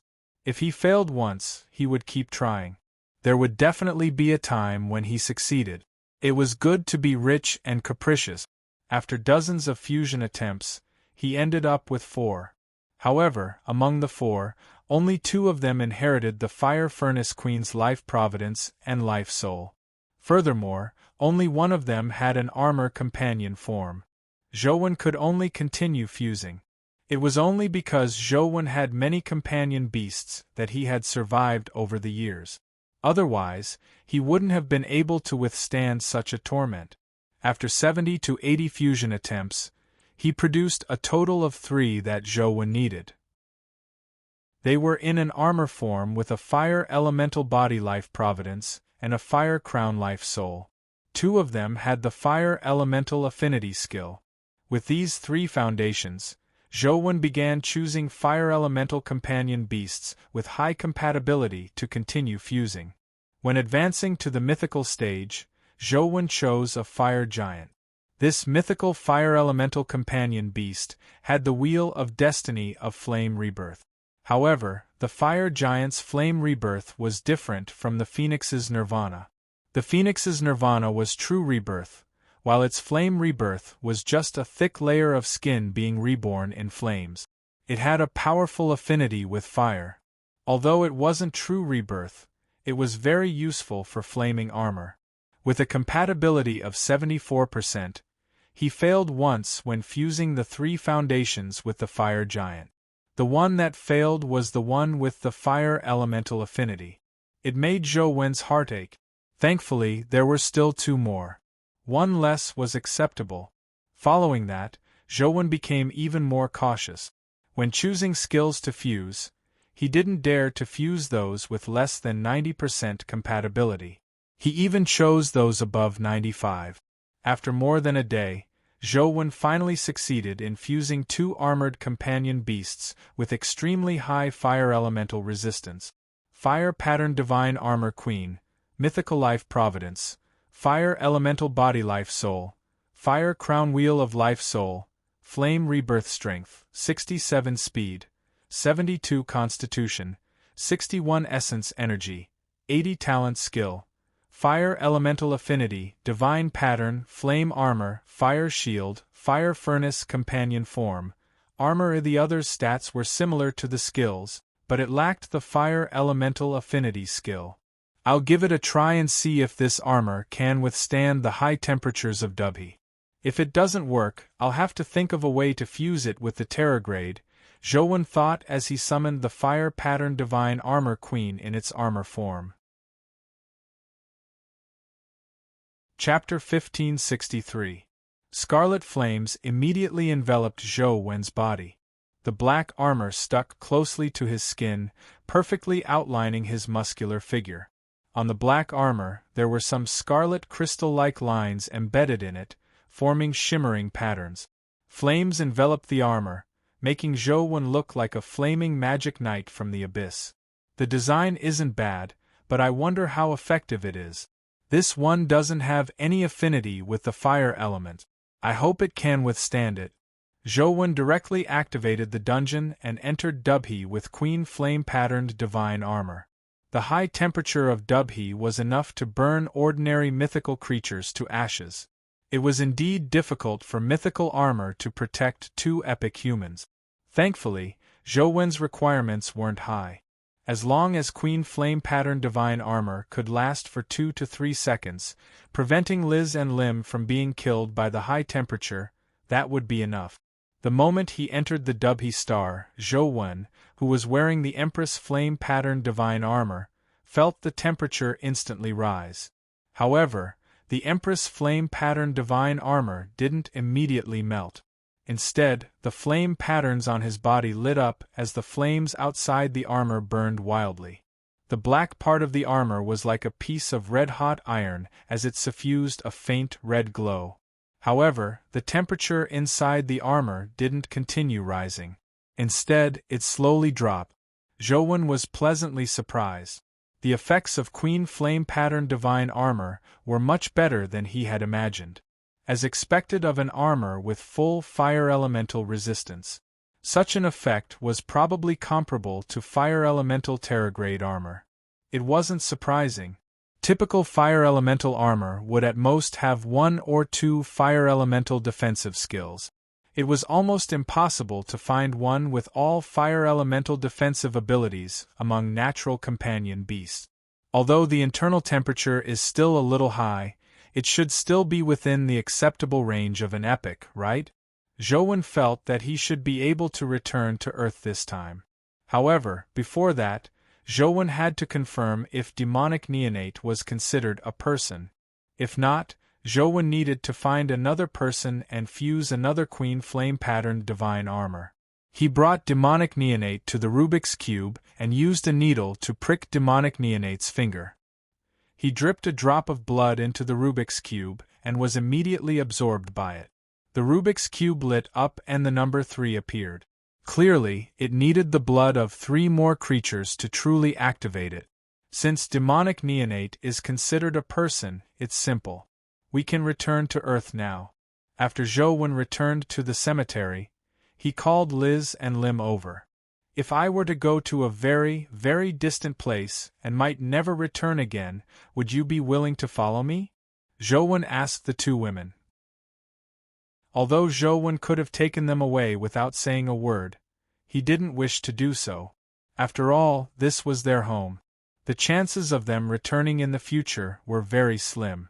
If they were unwilling to leave, Zhou didn't wish to force them. In fact, there was no need to force them. With the current situation in Regretless City, as long as Zhou threw out some bait, many people would definitely be willing to return to Earth with him. Leaving this place was an opportunity for Liz and Lim. Of course, Zhou still hoped that Liz and Lim would return with him. This was because their life providences and life souls were somewhat special. They would be of help to Zhou's future construction. Liz's life providence was the goddess of blessings, and her life soul was the blessing halo. As for Lim's life providence was the goddess of curses, and her life soul was the curse halo. When one used a blessing-type skill, it would be greatly enhanced, and when the other used a curse skill, the curse effect would reach a shocking level. The 2 of them were born for large-scale battles. One could bless her own side, while the other could curse her opponent. They were a perfect match. The premise was that they were willing to follow Zhou. If he tricked them into going to Earth, they might become enemies with Zhou after seeing the colorful world outside. That wouldn't be worth it. Master, our lives are yours. You can take us anywhere. To Zhou's surprise, Liz and Lim answered firmly without any hesitation. Go back and prepare. Bid farewell to your family and friends before leaving with me. If you haven't thought it through, you don't have to return. I won't blame you, Zhou said. Liz and Lim looked at each other before Lim said, Master, please wait a little longer. We'll be back soon. Regardless of whether you return or not, tell your city lord to come over, Zhou added. After the 2 women agreed, they left the cemetery. Zhou turned to look at the 2 graves and hesitated for a moment before deciding not to touch the puppets below. Have you really decided to return with the magic cube? Grim Demon still hoped to wait for demonic neonate to wake up. I've already decided. Come back, Zhou said. Grim Demon knew that it was impossible for him to convince Zhou, so he obediently returned to the demonic sword. Zhou placed the sheathed demonic sword in demonic neonate's arms and waited for the city lord to arrive. Furthermore, he wanted to know if Liz and Lim would return. Liz and Lim arrived at the cemetery with the city lord. The city lord knelt on the ground and said with tears streaming down his face, Your Majesty, are you returning to the lost paradise? Did we do something wrong? If that's the case, please punish this old man. Don't abandon your people. You didn't do anything wrong. It's time for me to return, Zhou said indifferently. I see. Then, Your Majesty, please bring Liz and Lim along. Let them serve you on our behalf. The city lord immediately said. Then bring them along. Zhouwen didn't have any intention of rejecting him, so he went with the flow and agreed. Zhouwen thought for a moment and felt that it wouldn't be nice if he didn't leave something behind after taking away two extremely talented people. Furthermore, it was just too difficult for the humans here to survive. They didn't even have a chance. You should already know what a companion beast is, right? Zhouwen asked the city lord. What companion beast? The city lord was taken aback. Zhouwen saw that his expression didn't seem fake. He looked at Liz and Lim in surprise, somewhat puzzled as to why they hadn't told the city lord about the companion beast. Without your permission, master, we won't leak anything about you, Liz and Lim said seriously. Very good. Zhouwen was very satisfied with their performance, so he got them to explain what a companion beast was. I will bestow you a companion beast, allowing you to have the ability to fight ordinary dimensional creatures, Zhouwen said after the city lord understood. Your Majesty, can you bestow a companion beast to my clansmen? To Zhouwen's surprise, the city lord actually said such a thing. Why? Zhouwen asked the city lord. Because I'm already old. I don't have much time left to live. Your Majesty, what you have bestowed upon us is hope.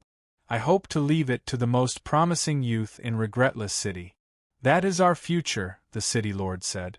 All right, call him over. Zhouwen nodded slightly. This city lord was indeed not bad. At the very least, he wasn't the kind of person who only cared about himself. Chapter 1564. What's your name? Zhouwen asked the youth kneeling in front of him. Your Excellency, my name is Cain. The youth looked at Zhouwen in anticipation. There was no fear in his eyes, only admiration. Cain. Zhouwen looked at the youth in front of him in a daze. He had delicate features. Although he was still a youth, he was already extremely handsome. His facial features were well defined and his face was angular. It was obvious that he would definitely be a very handsome man in the future. Yes, Your Excellency. My name is Cain, the youth repeated. It should just be a coincidence, Zhouwen thought. Zhouwen wasn't unfamiliar with the name Cain. He was the ancestor of the wicked recorded in the Bible. Some people also said that he was the ancestor of vampires. However, Cain was likely the son of Adam and Eve. This youth was clearly too junior. It was impossible for him to be the son of Adam and Eve. Furthermore, if it was really Cain, he should be a great villain. The city lord wouldn't treat him as the hope of Regretless City, much less give him a companion beast. Cain, I will bestow you a companion beast. I hope you can use it to protect your home, family, and friends. Don't let down the city lord's expectations of you, Zhouwen said. Yes, Your Excellency. Cain will follow your teachings. The youth looked at Zhouwen in admiration as he sincerely listened to his teachings. Zhouwen originally wanted to give a golden battle god to the city lord. A Terragrade golden battle god was also a long-range attack companion beast. In the future, he might have a chance to hunt some mythical dimensional creatures. Slowly, he might have a chance to make all the humans in Regretless City better. However, when he saw the youth and heard his name, Zhouwen suddenly had a playful thought. He summoned Grim Demon again. What are you trying to do? You want me to return one moment and then come out the next? Grim Demon shouted unhappily. Give me a Terragrade ancient snake companion egg. Zhouwen extended his hand in front of Grim Demon. I don't have that. Grim Demon shook his head. Zhouwen stared at Grim Demon without a word. Grim Demon forced a smile and said, Really? Don't look at me like that. I really don't have it. If you don't believe me, search. Finally, Grim Demon took out a Terragrade ancient snake companion egg and placed it in Zhouwen's hand. I'm really unlucky to have encountered you. Grim Demon angrily returned to the demonic sword, ignoring Zhouwen. Zhouwen hatched the ancient snake companion egg and looked at the youth kneeling in front of him before transferring it to him. With his epic abilities, it was impossible for him to incubate a Terragrade companion beast. Only by doing so could he have a Terragrade companion beast. Demon King. The youth was pleasantly surprised when he sensed the information transmitted by the ancient snake companion beast. He looked at Zhou with even more reverence. Take care. With that said, Zhou turned to Liz and Lim and transferred the 2 fire-patterned divine armor queens to them. Master! Liz and Lim were both surprised and overjoyed. Wear them and leave this place with me. You need their strength, Zhou said. Liz and Lim summoned the flame-patterned godly armor queen, and 2 flaming armors wrapped their bodies. As the flames flickered, their exquisite figures were decorated by the armor, making them look like demon girls from hell. The city lord and the youth looked at the 2 sisters in a daze as though they didn't know them. Let's go. Zhou carried demonic neonate and led the 2 sisters to the magic cube. Zhou and company walked onto the magic cube. Under Zhou orders, they dripped their blood to activate the magic cube. Instantly, they were teleported by the magic cube and vanished. The people of Regretless City knelt in front of the magic cube and worshipped it. Some even cried out for the Demon King. The moment he arrived at the Dubhe Star Palace, Zhou immediately looked at Liz and Lim. Seeing that their armor was burning with flames, he immediately stored them in the chaos space. He was the only one standing in front of the Dubhe Star Palace and looking at the door. The chaos egg outside him had already appeared. The magic cubes around the world lit up at the same time. Everyone's eyes were immediately attracted by it. The various factions had been paying attention to the magic cube. When they saw it light up, there were immediately people who began filming. However, when they saw the scene on the magic cube, they couldn't help but be taken aback. What's going on? Xia Luchuan, who was visiting the Zhang family, said with a strange expression when he saw the image on the magic cube. Zhang Chuanqiu, who was accompanying Xia Luchuan, also had a strange expression. It wasn't just them. Everyone in the Federation was surprised and puzzled. On the magic cube's screen, there was a person standing and an egg, as tall as a person floating in the air. That person was no stranger to everyone. He was Saint Nine Yang, who had previously cleared the Dubhe Star Palace and obtained first place. However, many people didn't know what that egg was. Most people didn't know, but Zhang Chuanqiu, Xia Luchuan, and the others who were more familiar with Zhou recognized that the egg was Zhou ability. It was definitely Zhou inside. When did Zhou get involved with the Holy Land? Xia Luchuan asked in puzzlement. He won't. Zhang Chuanqiu shook his head and said, It's probably a coincidence that he entered the Magic Cube dungeon at the same time as Nine Yang. Isn't this too much of a coincidence? Besides, will this work? Xia Luchuan wasn't sure either. It wasn't just Xia Luchuan who didn't believe it. Zhou found it unbelievable as well. Just as he put the sisters in and summoned the Chaos Egg, he saw a figure appear not far away. Didn't they say that only 4 people can enter this magic cube dimensional zone together? Why can others enter? Zhou looked at Nine Yang, filled with puzzlement. Nine Yang looked at Zhou, equally puzzled. The 3 people who had entered with him had already been reduced to dust. It was impossible for anyone else to be here. Furthermore, he had never seen the egg in front of him before. Strange, why are there other creatures here? Nine Yang frowned as he stared at the Chaos Egg. Just as everyone was puzzled, the magic cube suddenly flickered and a line of words appeared. 2 groups of creatures activated the magic cube at the same time. Competition mode activated. Zhou and Nine Yang also saw the words floating in the air. Although there was no explanation, they could roughly guess that the 2 groups could compete in the dimensional zone. They might even end up killing each other. Chuanqiu, this isn't good. Zhou is actually so unlucky to encounter Nine Yang. A place like the Dubhe Star Palace is basically Nine Yang's home ground. He has already barged in once. Now that he's here again, there's a high chance that he can kill Starlord Greed and regain first place. Zhou isn't in a good situation. I hope he doesn't realize that it's Zhou. The Holy Land doesn't have a good impression of Zhou. Otherwise, they will definitely have the intention to kill him. Xia Luchuan was secretly worried for Zhou. Chapter 1565. Zhou and Nine Yang stared at each other. Although they didn't know the rules of the competition mode, they could guess that the two of them were definitely competitors. It was definitely not wrong to kill their opponent. Nine Yang didn't know that the Chaos Egg belonged to Zhou, nor did he know what it was. However, he had a natural advantage in a place like the Dubhe Star Palace.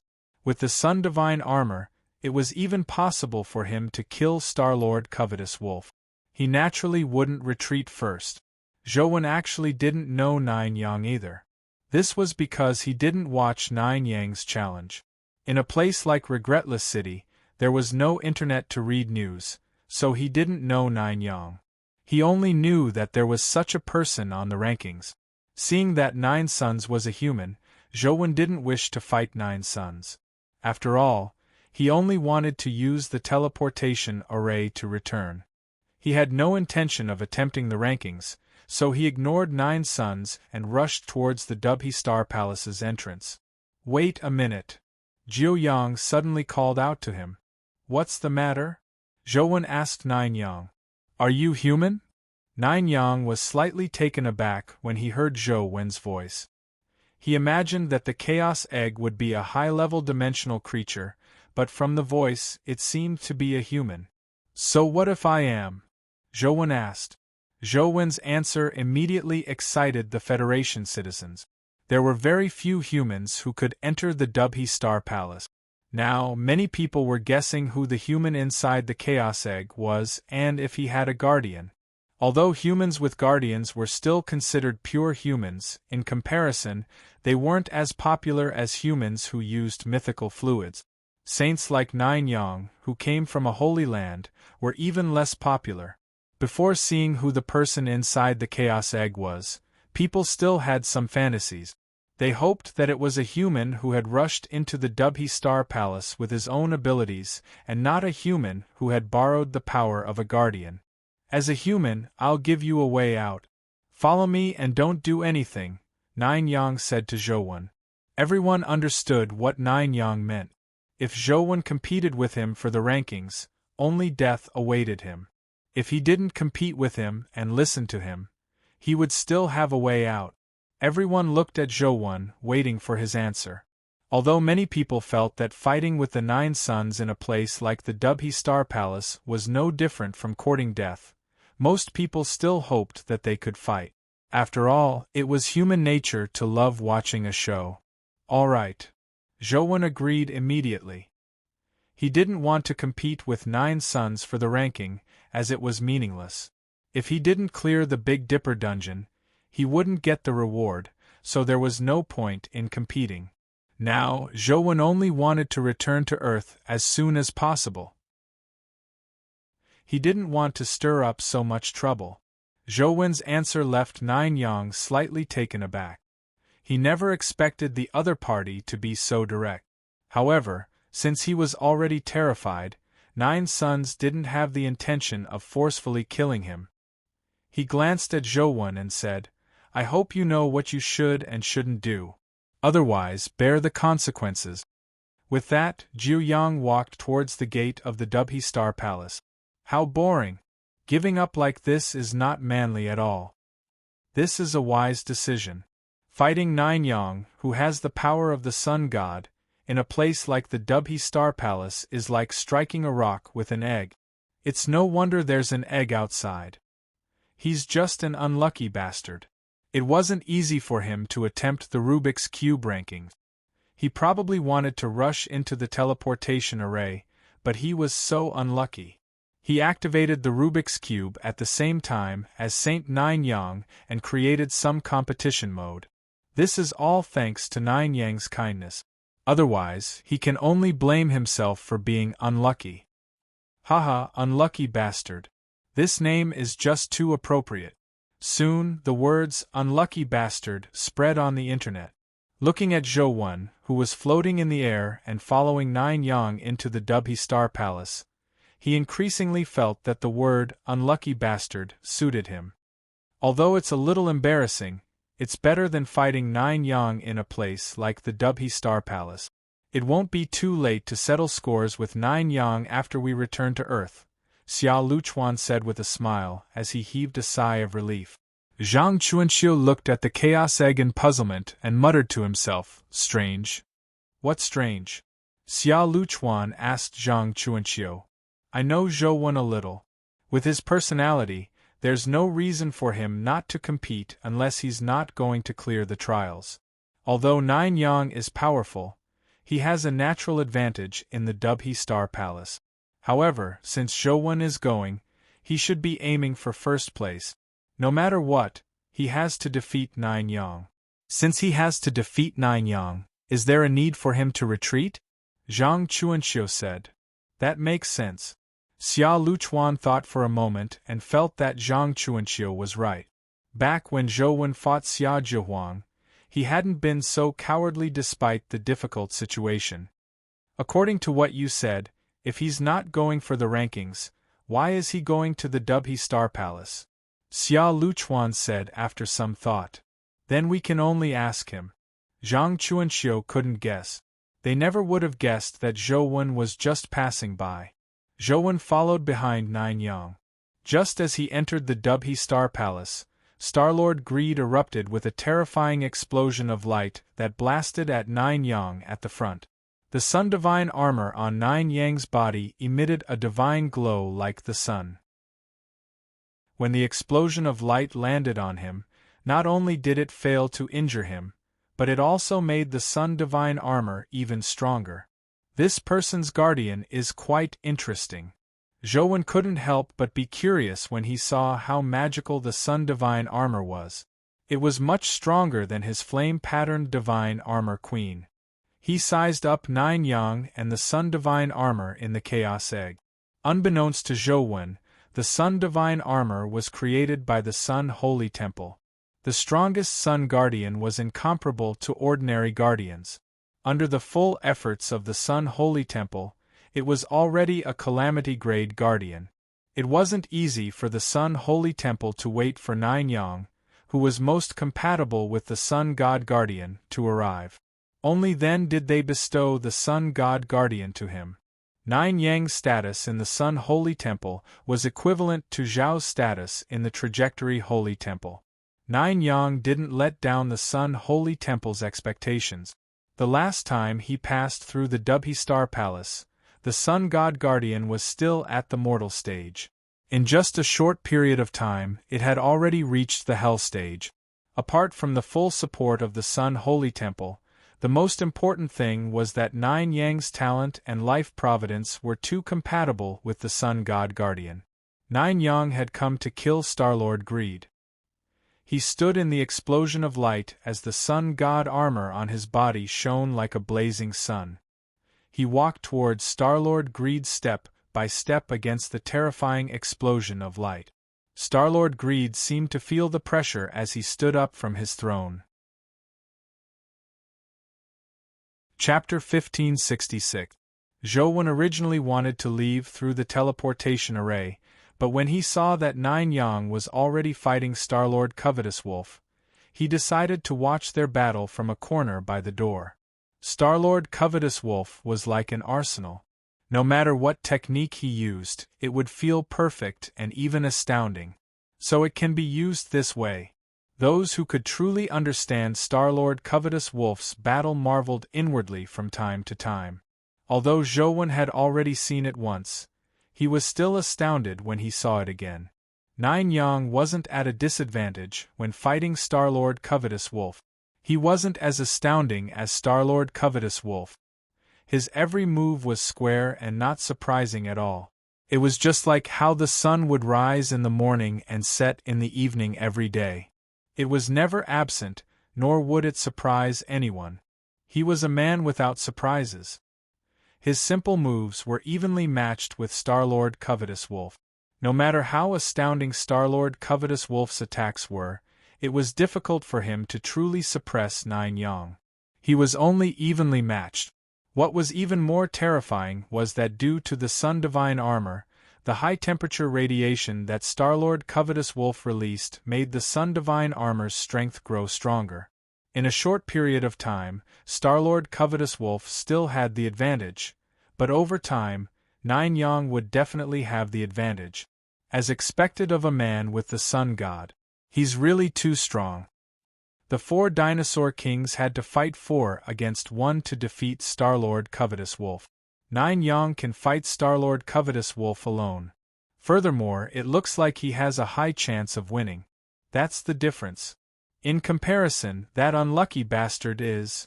Zhou couldn't hear the discussions on the internet. Even if he could, he wouldn't take it to heart. He was watching with relish. This person should be Saint Nine Yang, who's on the rankings, right? I didn't expect the Holy Land to produce such a figure in such a short time. Zhou watched carefully from the side.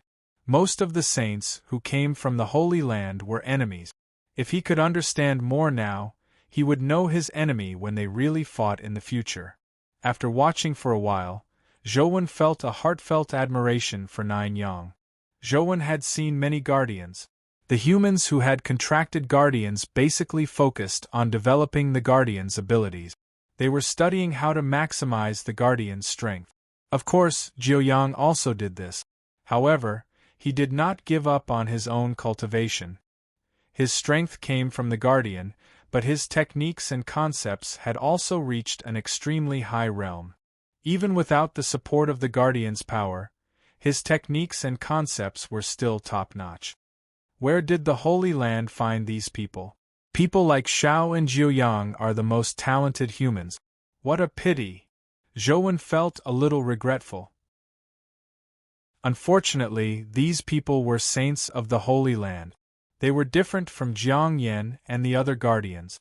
Jiang Yan and company had only contracted Guardians.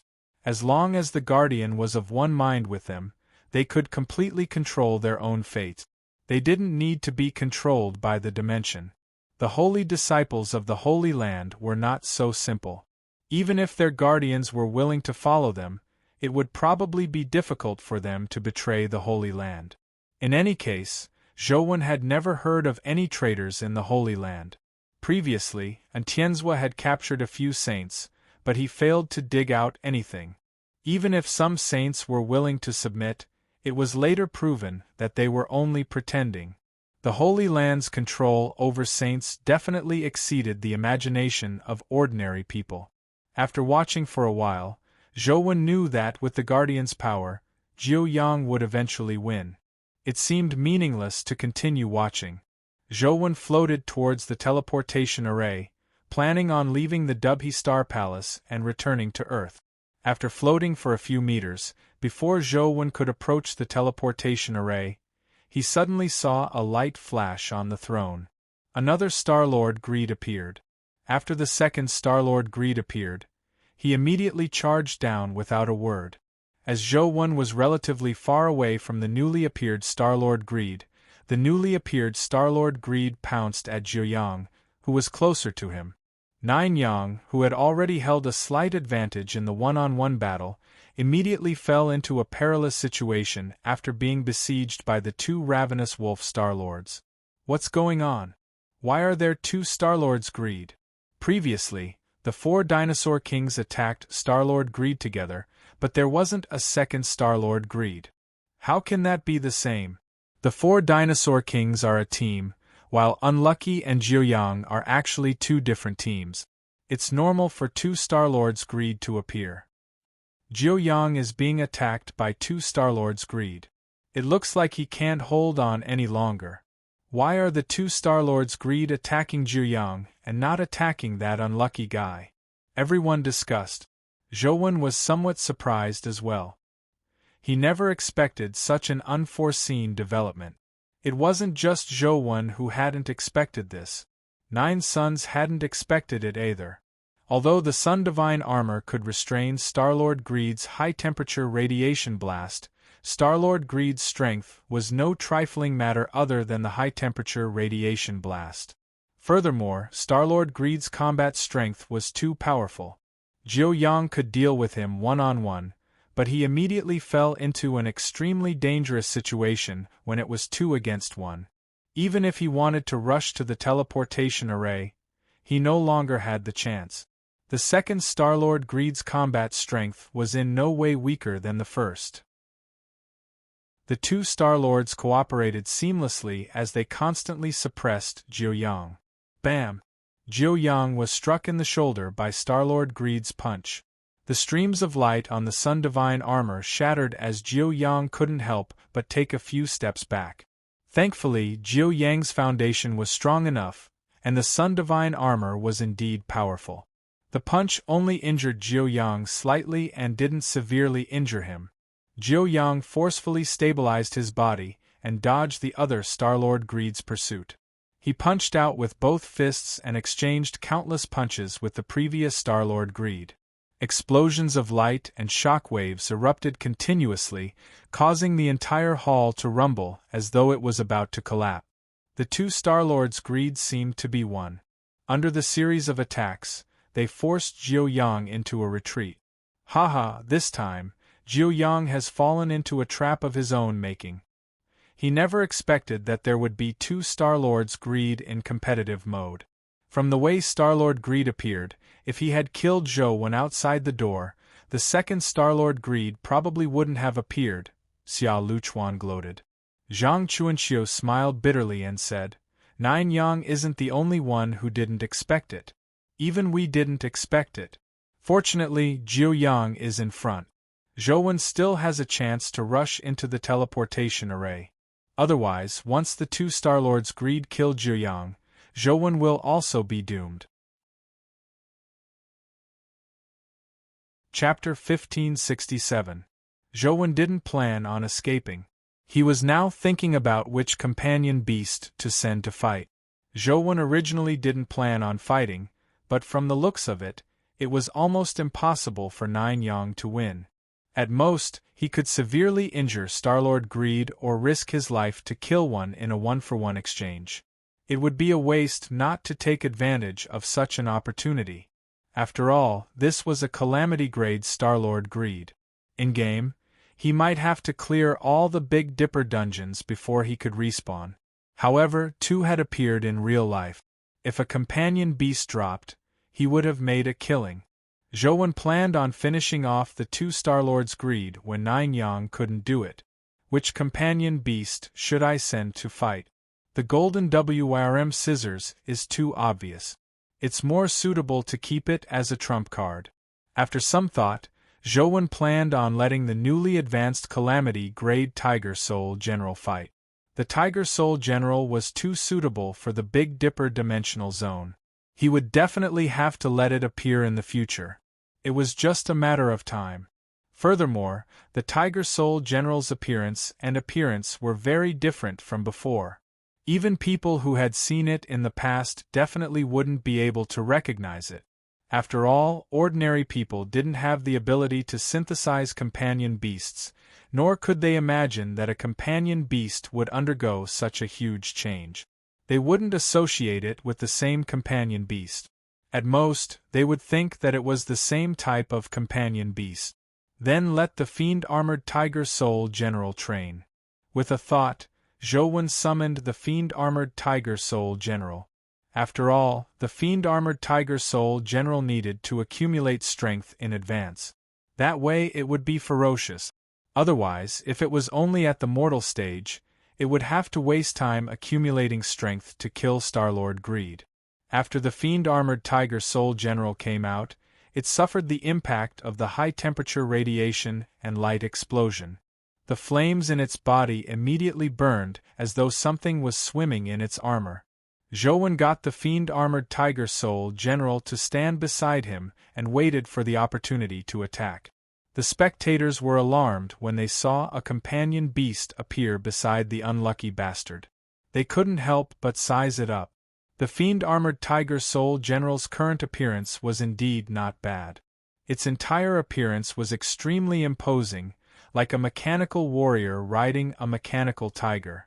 Its body was burning with terrifying flames, and in its hand was an odd-shaped spear that exuded a technological vibe. Its entire appearance was like a high-tech mecha knight from the future. What companion beast is that? It looks really cool. What's the point of looking good? Can't you see that the unlucky guy doesn't even dare to let it attack?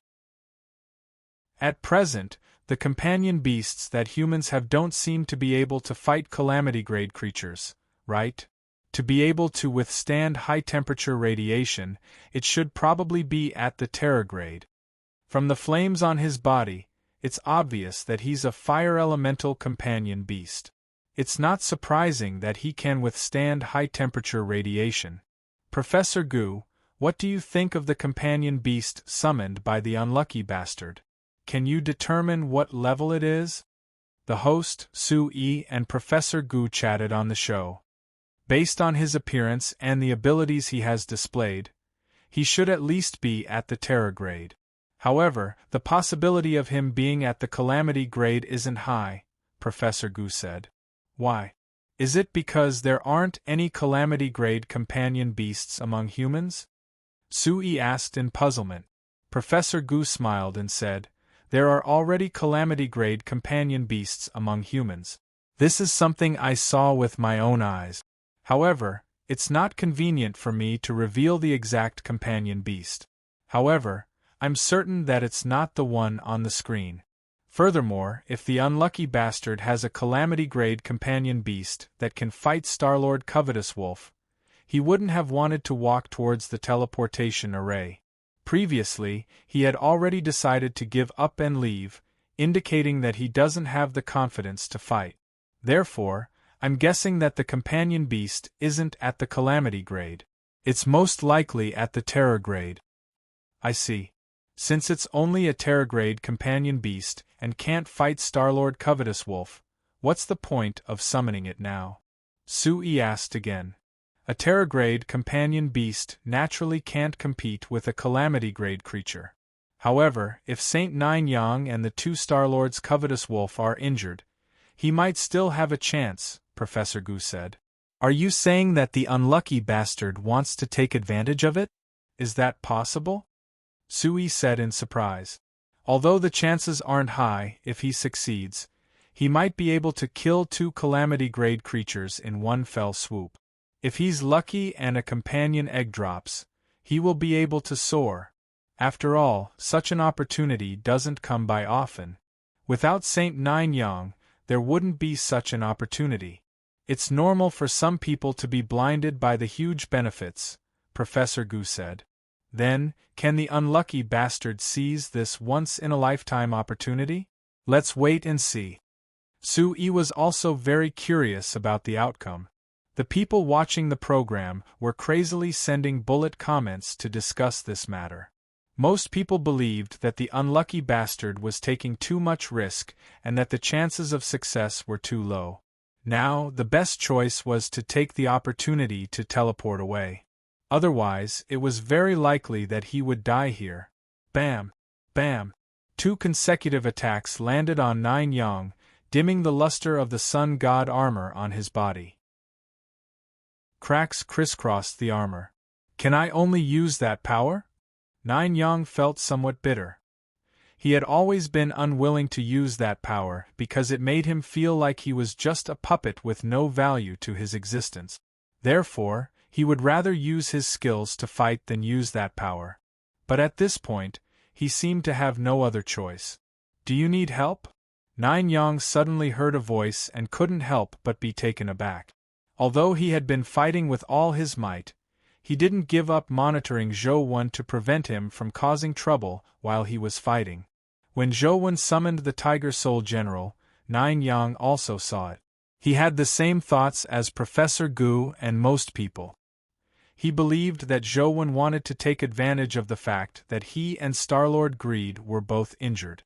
Although Nine Yang knew that he wouldn't give Zhou Wen such a chance, he never expected Zhou Wen to say such a thing. How are you going to help me? Nine Yang's heart stirred as he temporarily gave up on using that power. He said as he fought bitterly. Move aside, Zhou Wen said as he ordered the fiend-armored Tiger Soul General to charge at Star-Lord Greed. This place was just too suitable for the fiend-armored Tiger Soul General. During this period of time, The power accumulated by the fiend-armored Tiger Soul General had reached a level that surprised Zhou. The high temperature and energy explosion of the Dubhe star, as well as Star-Lord Greed's light explosion, allowed the fiend-armored Tiger Soul General to quickly accumulate the demonic fire energy in its body. Now, in the fiend-armored Tiger Soul General's body, the terrifying demonic fire was like a bomb that could explode at any moment. Chapter 1568. The fiend-armored Tiger Soul General's body burned with flames as it charged at Star-Lord Greed like a wild horse that had escaped its reins. Everyone couldn't help but be surprised. They originally imagined that the unlucky bastard was trying to take advantage of the situation, but it was clearly not the time to let the companion beast charge forward. What is he doing? Does he really want to help me by letting his companion beast charge at this moment? Nine Yang was somewhat puzzled as well. He didn't know what the other party was thinking. He really didn't believe that the other party would really help him. However, the fiend-armored Tiger Soul General had already charged forward. As Nine Yang didn't know what Zhou meant, he couldn't immediately cooperate with the fiend-armored Tiger Soul General. The two Star-Lords Greed attacked the Tiger Soul General from the left and right. Their fists carried terrifying heat and radiation, as well as powerful explosive power. The fiend-armored Tiger Soul General was attacked from both sides, making it look like it was difficult for him to completely deal with the attacks from both sides. In fact, the fiend-armored Tiger Soul General had no intention of taking care of both sides. He ignored Star-Lord Greed on the left as the spear in his hand carried violent purple flames as it struck at Star-Lord Greed on the right. This was an attack that risked one's life. There was no technique to speak of. It depended on who was faster and stronger. The fiend-armored Tiger Soul General was clearly slower. Star-Lord Greed was faster and relatively more agile. Star-Lord Greed's fists on the left had already struck the fiend-armored Tiger Soul General's body. On the right, Star-Lord Greed dodged the fiend-armored Tiger Soul General's spear strike. After getting close, his fist also struck the fiend-armored Tiger Soul General. The four punches struck the fiend-armored Tiger Soul General's body at the same time, immediately producing a brilliance and shockwave that resembled a sun's explosion. Even Zhou and Nine Yang found the light glaring and found it difficult to see anything. Their bodies were also sent retreating by the shockwave. The humans watching the Rubik's Cube livestream found it even harder to see what was happening. Their screens were filled with blinding light. From the looks of it, that companion beast is doomed. Even Nine Yang can't withstand such destructive power after being struck by two Star-Lords Greed at the same time, right? Most people had such a thought. With such terrifying offensive strength, even a calamity-grade companion beast would probably find it difficult to withstand, much less a terror-grade companion beast. When the dazzling light gradually weakened, everyone widened their eyes. They saw two Star-Lord Covetous Wolf's fists strike the Tiger Soul General from the left and right, but the Tiger Soul General remained standing proudly. The armor on his body wasn't shattered by Star-Lord Covetous Wolf's fists. Instead, the flames in his body seemed to surge even more violently. The beautiful light patterns on the armor also shone brighter. Boom! The Tiger Soul General swung the spear in his hand and swept it from left to right. Star-Lord Greed, who was on the right, reached out to grab the spear, but the moment his palm touched the spear, he immediately felt a tremendous force assault him. His hands were repelled, and his body involuntarily flew backward, slamming into Star-Lord Greed on the left. The two greedy wolf star monarchs immediately collided and rolled away. The Tiger Soul General charged forward as the spear in his hand danced like a berserk dragon as he charged at the two Star-Lords. Everyone was already dumbfounded. The Tiger Soul General was fighting two alone, but it still charged forward. When Star-Lord Greed's attack struck him, it could only force him back. As for the Tiger Soul General's attack, it caused cracks to appear on Star-Lord Greed's armor. The Tiger Soul General didn't dodge Star-Lord Greed's attacks. With its powerful physique and defense, it forced the two Star-Lords to retreat. It's fake, right? That companion beast can actually ignore Star-Lord Greed's attacks? That's way too ferocious. What companion beast is that? It's ridiculously powerful. Humans actually have such powerful companion beasts? Holy sh*t, who the hell is this unlucky bastard? His companion beast is too powerful. Seeing the Tiger Soul General fight two alone and charge at Star-Lord Greed crazily, it was like a ferocious general fighting a pawn. The two Star-Lords could only constantly dodge, unable to fight the Tiger Soul General head-on. Nine Yang watched the battle between the Tiger Soul General and Star-Lord Greed in a daze. This situation had completely exceeded his expectations. For a moment, he didn't know if he should continue fighting. After a moment of hesitation, Nine Yang gave up on the idea of charging forward to fight. If he were to fight now, it would become him taking advantage of Zhou. Nine Yang clearly disdained doing such a thing. Who is he? Nine Yang stared at the Chaos Egg as his eyes emitted a sun-like glow. He wanted to see who was inside, but he couldn't see anything. Even though his eyes could see through things, it was impossible for him to see through the situation inside the Chaos Egg. The Tiger Soul General was like a demonic general that had come from hell as it constantly attacked. The originally arrogant Star-Lord Covetous Wolf appeared to be on the verge of collapse under the Tiger Soul General's attacks. It was like a child fighting an adult burly man. It was completely difficult to resist. Even Zhou never expected the fiend-armored Tiger Soul General to be so ferocious. He was clearly only at the mortal stage, while Star-Lord Greed should be at the hell stage. Ignoring the difference in levels, he completely suppressed Star-Lord Greed in a 1 versus 2 situation. It was truly terrifying. Zhou also knew that the reason why the fiend-armored Tiger Soul General was so strong was partly because of the environmental factors in the Dubhe Star Palace. Also, Star-Lord Greed's ability had high temperatures. In fact, it was restrained by the fiend-armored Tiger Soul General.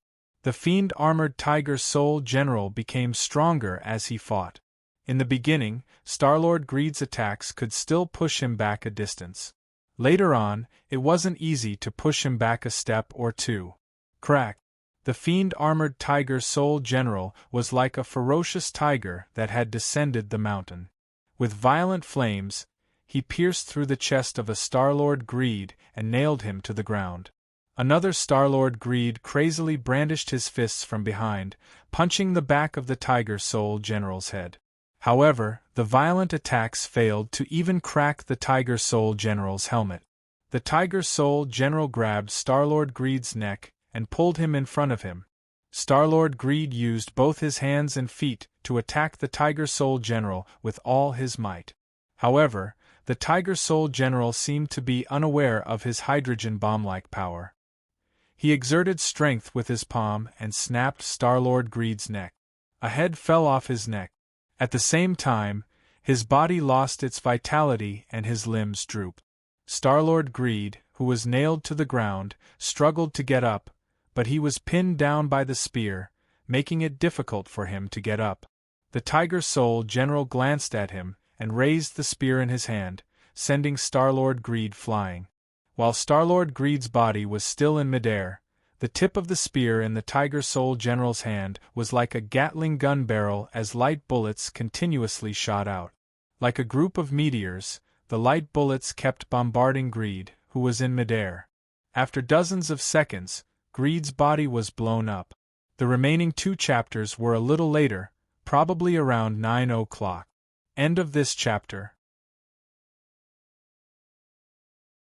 Chapter 1569. A companion egg dropped from Star-Lord Greed's exploded body. Zhou eyesight was very good, so he immediately saw the companion egg. He got the Tiger Soul General to grab the companion egg and return to his side immediately. A calamity-grade companion egg. Many people watching the livestream stared blankly. There's no justice in this world. He already has such a powerful companion beast. But now, Star-Lord Greed's companion beast has dropped. Could it be that the old saying that the richer a person is, the richer they will be? Damn it, why did a companion egg drop? Why is Zhou Wen's companion beast luck so strong? Among the top human experts, he's probably the only one who can use companion beasts to fight. Xia Luchuan wailed as well. Zhang Chuanxiu smiled and said, "This is fate. There's no point in being envious."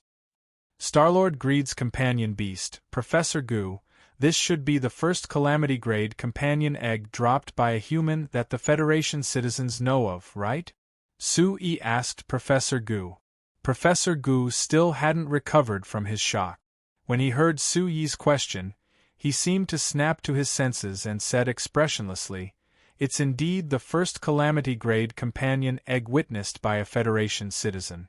However, to someone who already has such a powerful companion beast, Starlord Greed's companion beast can only be considered icing on the cake. That companion beast is rather powerful. Not only is it at the calamity grade, but it's also not an ordinary calamity grade. As Professor Gu explained, the bullet screen was filled with sarcastic comments. "Professor Gu, didn't you say that the companion beast is definitely at the terror grade?" "Elder Gu, that's not what you said just now." In Luoyang's and family, and Xing said with a look of joy, "Young Master Wen's companion beast luck is really strong. He has another calamity-grade companion beast. Just by relying on companion beasts, he might be invincible in the Federation." "It's still too early to say that he's invincible in the Federation," Tianzhua said coldly. Li Xian and company were envious and jealous. That fellow Zhou Wen obtained his companion beasts too easily. "This doesn't seem easy at all, right?" Qin Zhen said from the side. "It's not easy at all. To be able to defeat two Starlords Greed with a companion beast, Coach is probably the only one in the entire Federation," Ming Xiu said with a look of admiration. In the Federation, there was once again a heated discussion about companion beasts. In recent years, although people had been using companion beasts, in people's minds, companion beasts were ultimately inferior to guardians. This was because top-notch humans basically used guardians to fight or fused with mythical fluid. Although companion beasts were used, they were basically unable to serve as the main force in top-notch battles. They were only supplementary in battle. It was very rare for someone like Zhou Wen to achieve such results purely using a companion beast. Or rather, he was the only one at present. People once again realized that top companion beasts weren't weaker than any creature. Jiu Yang looked at the demonic armor guardian with a strange expression. This was the first time he had seen such a powerful companion beast. Although he also had the ability to hunt calamity-grade creatures, he didn't focus on hunting dimensional creatures or snatching companion beasts. This was because he ultimately felt that his strength was fundamental. Companion beasts were like guardians, external forces. However, after seeing the fiend-armored Tiger Soul General today, he had to admit that this external force was indeed a little strong. Zhou Wen wasn't in the mood to let his thoughts run wild. He led the Tiger Soul General to the teleportation array and quickly disappeared. When Jiu Yang saw Zhou Wen leave, he imagined that Zhou Wen had teleported away. He wasn't in the mood to stay any longer, so he chose to teleport away and return to the magic cube he had come from. However, when Jiu Yang looked back at the magic cube, he was surprised to discover that Zhou Wen hadn't left the Star Palace. The magic cube's scene continued. The Chaos Egg and the Tiger Soul General were still in the magic cube scene. However, the scene was no longer the Dubhe Star Palace, but another star palace he had never seen before. What's that? What's going on? Another star palace. It looks different from the Dubhe Star Palace. Isn't it over after killing Starlord Greed? Why is there another star palace?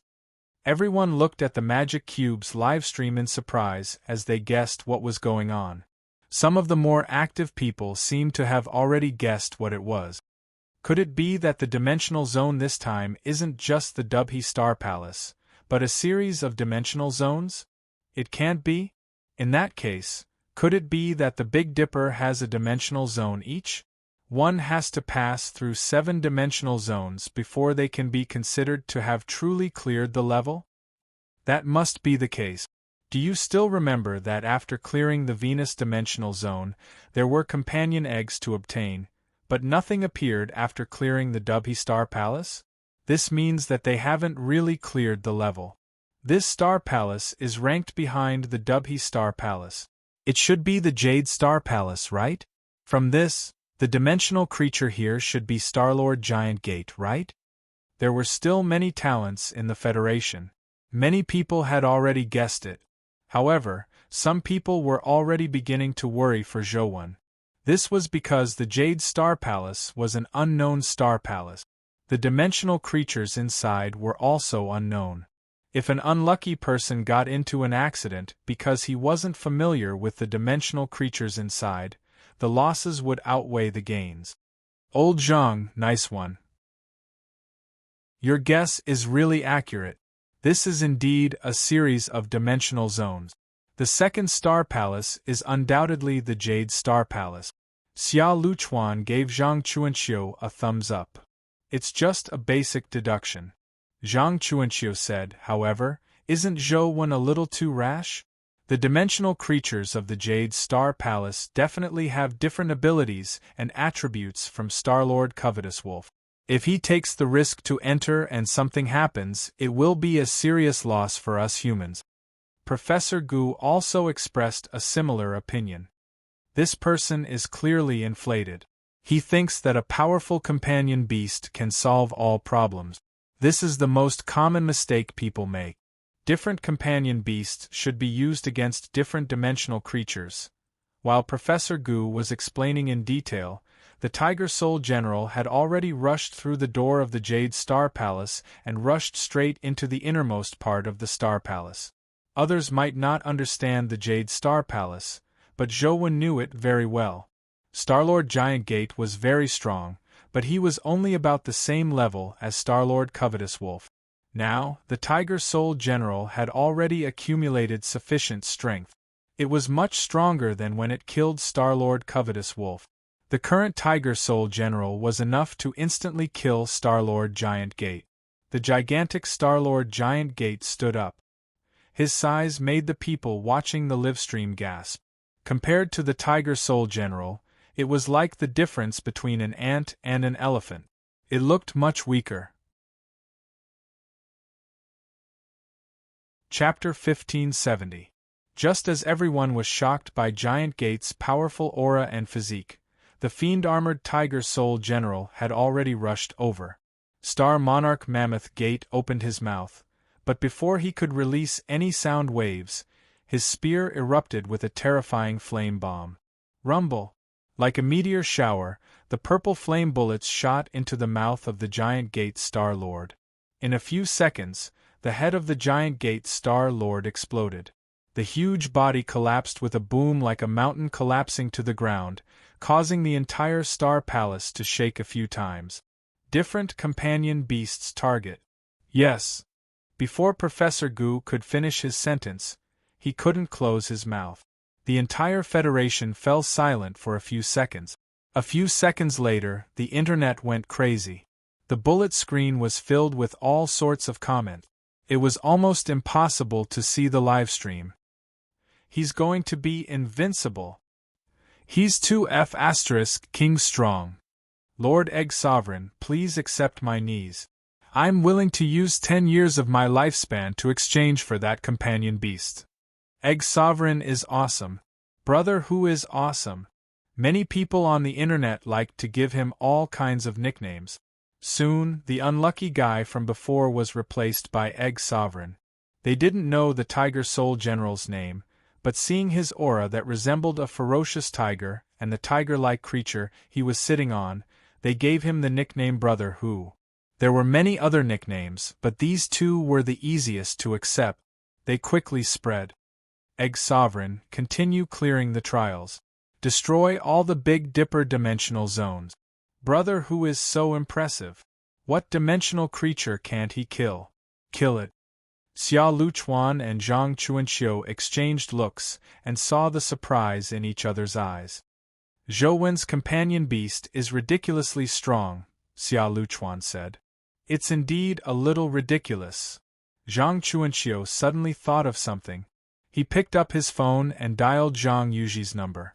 Yuji, didn't you want to go out for a walk? Xia Luchuan looked at Zhang Chuanxiu disdainfully as he felt smug inwardly. You, Zhang Chuanxiu, claim to be good at divination, but it turns out that you're nothing much. I, brother Xia, am wise. I got little you to go to Guide City long ago. Nine Yang was also shocked by the fiend-armored Tiger Soul General's strength. Although he didn't know what level Star-Lord Giant Gate was, he was behind Star-Lord Covetous Wolf. It was impossible for him to be weaker than Star-Lord Covetous Wolf. It wasn't because Star-Lord Giant Gate was weak, but because the Tiger Soul General was too strong. Nine Yang's gaze didn't look at the Tiger Soul General again. Instead, it landed on the Chaos Egg as it muttered to itself, interesting. Now, I really want to know the standard of that person with such a powerful companion beast. Zhou Wen didn't care so much as he got the Tiger Soul General to continue blasting Stellar Lord Mammoth Gate's body. A few crystals dropped out, and one of them was crystalline like jade. There was a projection of Stellar Lord Mammoth Gate inside. It was clearly a skill crystal. King. Zhou Tiger Soul General. Zhou didn't as he picked the Soul General. Many people were looking forward to the Egg Sovereign and Brother Tiger clearing the 7 levels and clearing the Big Dipper dimensional zone. However, the outcome disappointed them. Zhou Wen teleported out of the dimensional zone with the Tiger Soul General. He wasn't stupid. The Third Star Palace's Star Lord wasn't someone that could be finished off with force. Although the Tiger Soul General was strong, it was useless against that Star Lord. The stronger the Tiger Soul General's destructive power, the faster it died. After Zhou Wen teleported out, the Magic Cube's screen switched to a ranking. Then, he saw a new name ranked first. Tiger Soul General. This should be the name of that companion beast, right? When people saw the name, they were first taken aback before they reacted. The Tiger Soul General is so strong. Why didn't you let him continue clearing the levels? The Egg Sovereign is too cowardly. It's a waste for such a powerful companion beast to follow him.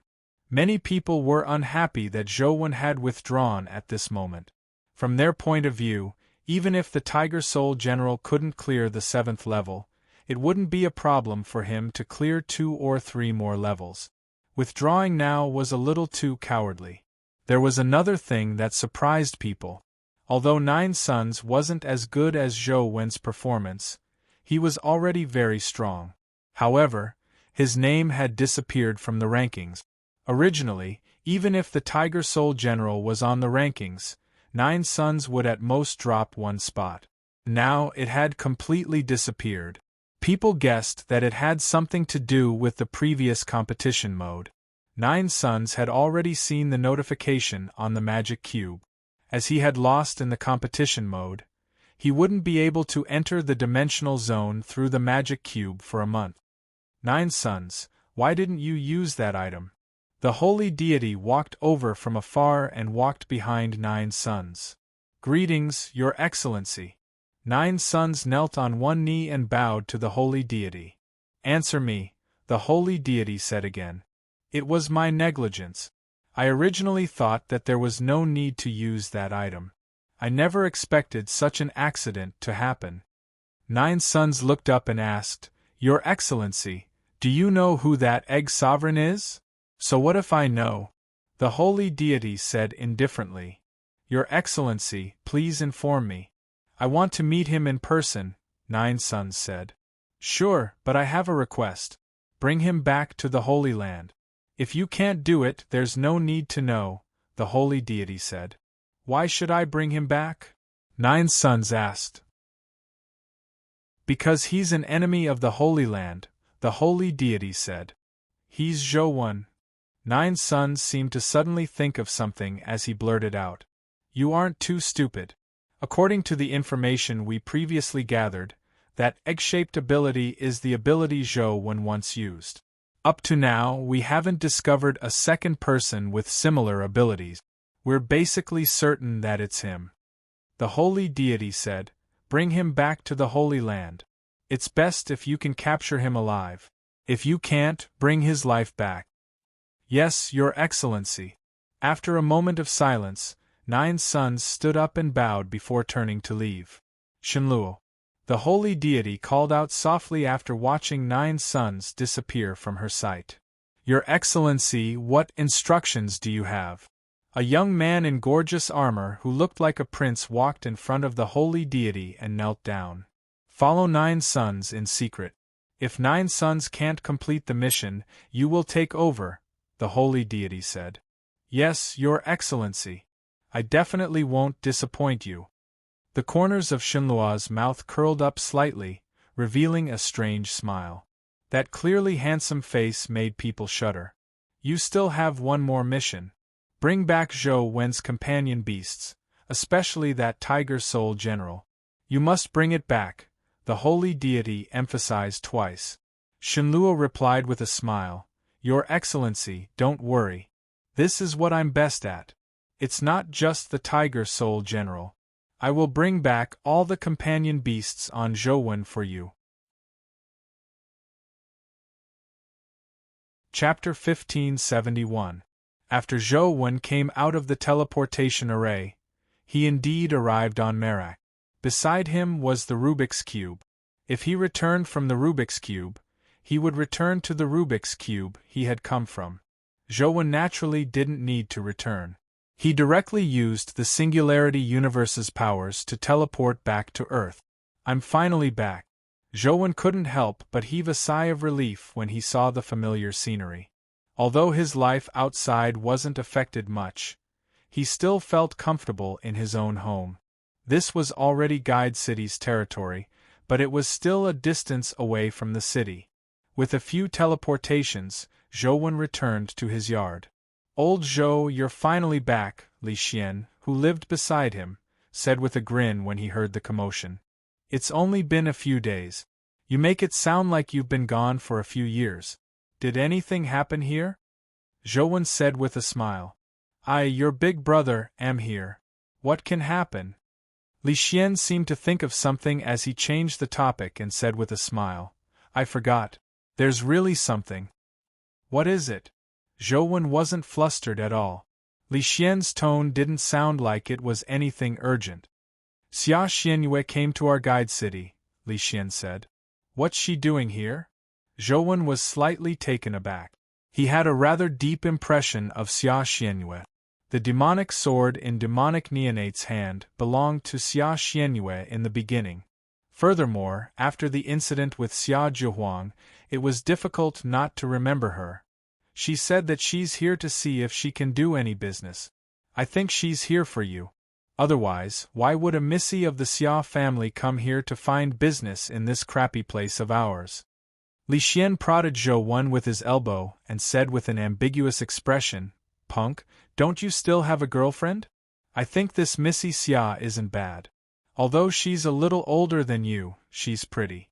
Furthermore, as the saying goes, a woman can only hug a gold brick when she's 3 years older. Hugging 2 more bricks is a gain." "What nonsense are you spouting? I've only met Xia Xianyue a few times. I'm not familiar with her at all." Zhou Wen was at a loss whether to laugh or cry. Li Xian chuckled and said, "Unfamiliar the first time, familiar the second time. On the 3rd time, you'll be on the hot stove bed. It won't be good if she hears you." Zhou Wen wasn't in the mood to chat with Li Xian as he said after some thought, "Why is she here? Friend or foe? From the looks of it, they don't seem to have any ill intentions. I reckon that the Xia family thinks that we have good potential here and wants to place some bets in advance," Li Xian said. "If that's the case, we can let her stay. In the future, when we really build the city, we will definitely need to communicate with other cities. The Xia family has a deep background and a lot of resources. It's not a bad choice if we can become partners." Zhou Wen had a good impression of the Xia siblings.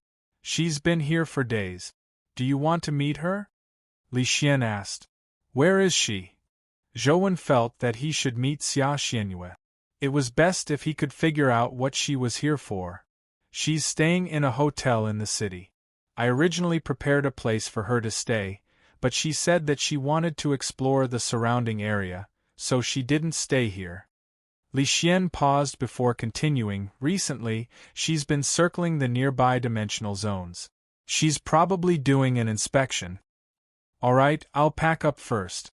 I'll look for her later, Zhou said as he placed demonic neonate on the bed. He went to take a shower and change his clothes. By the time Zhou came out, Li Xian had already left. Although this city was nominally theirs, Li Xian was actually the one worrying about all sorts of matters. Even if Zhou wanted to chat with him a little longer, Li Xian really didn't have the time. He took out Starlord Greed's companion egg and looked at its stat.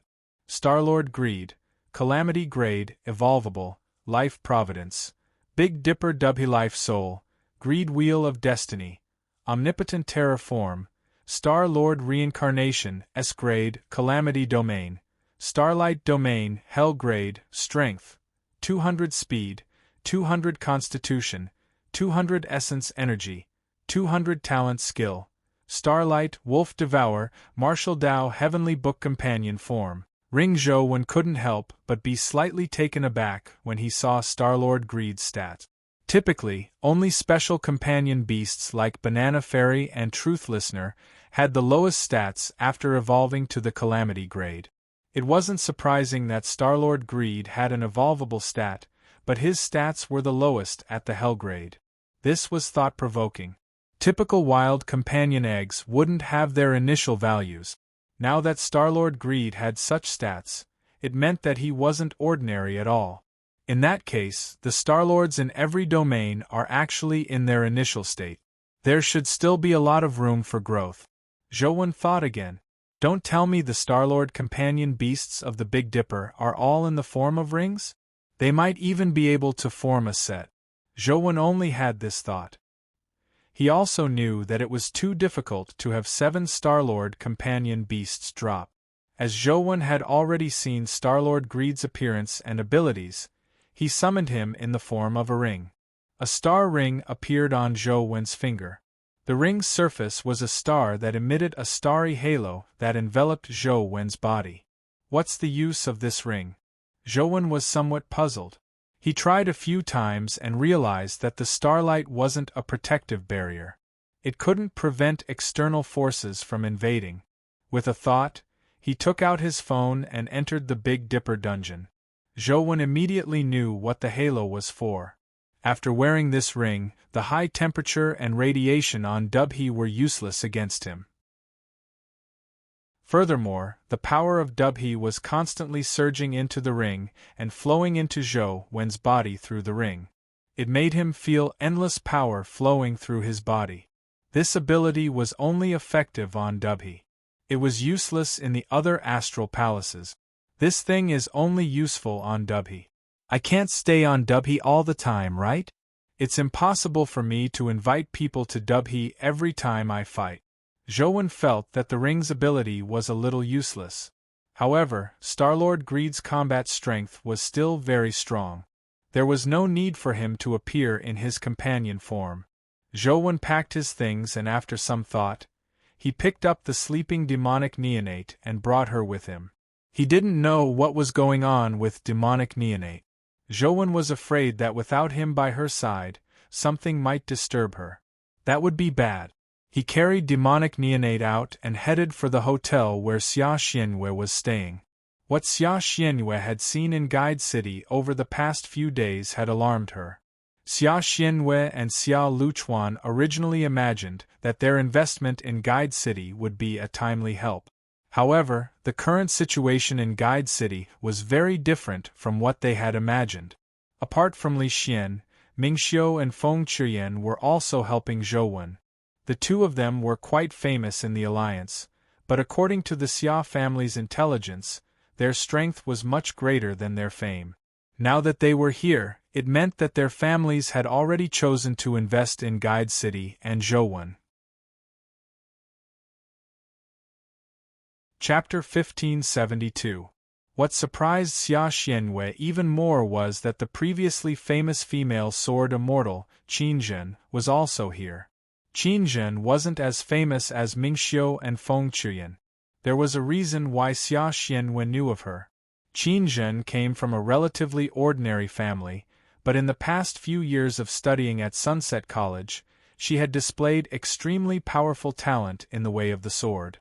The various factions placed great importance on geniuses like Qin Zhen, who had no background, who didn't want to have a few genius swordsmen like Qin Zhen under their command. Even if they didn't do anything, it was better than having such an expert work for their enemies. When Qin Zhen was only in her second year of university, many families had already contacted her. It wasn't just the typical wealthy families. Even the 6 families had contacted her openly or secretly, giving her some promises. The Xia family had also invited Qin Zhen. The conditions they offered were rather high, but Qin Zhen still rejected them.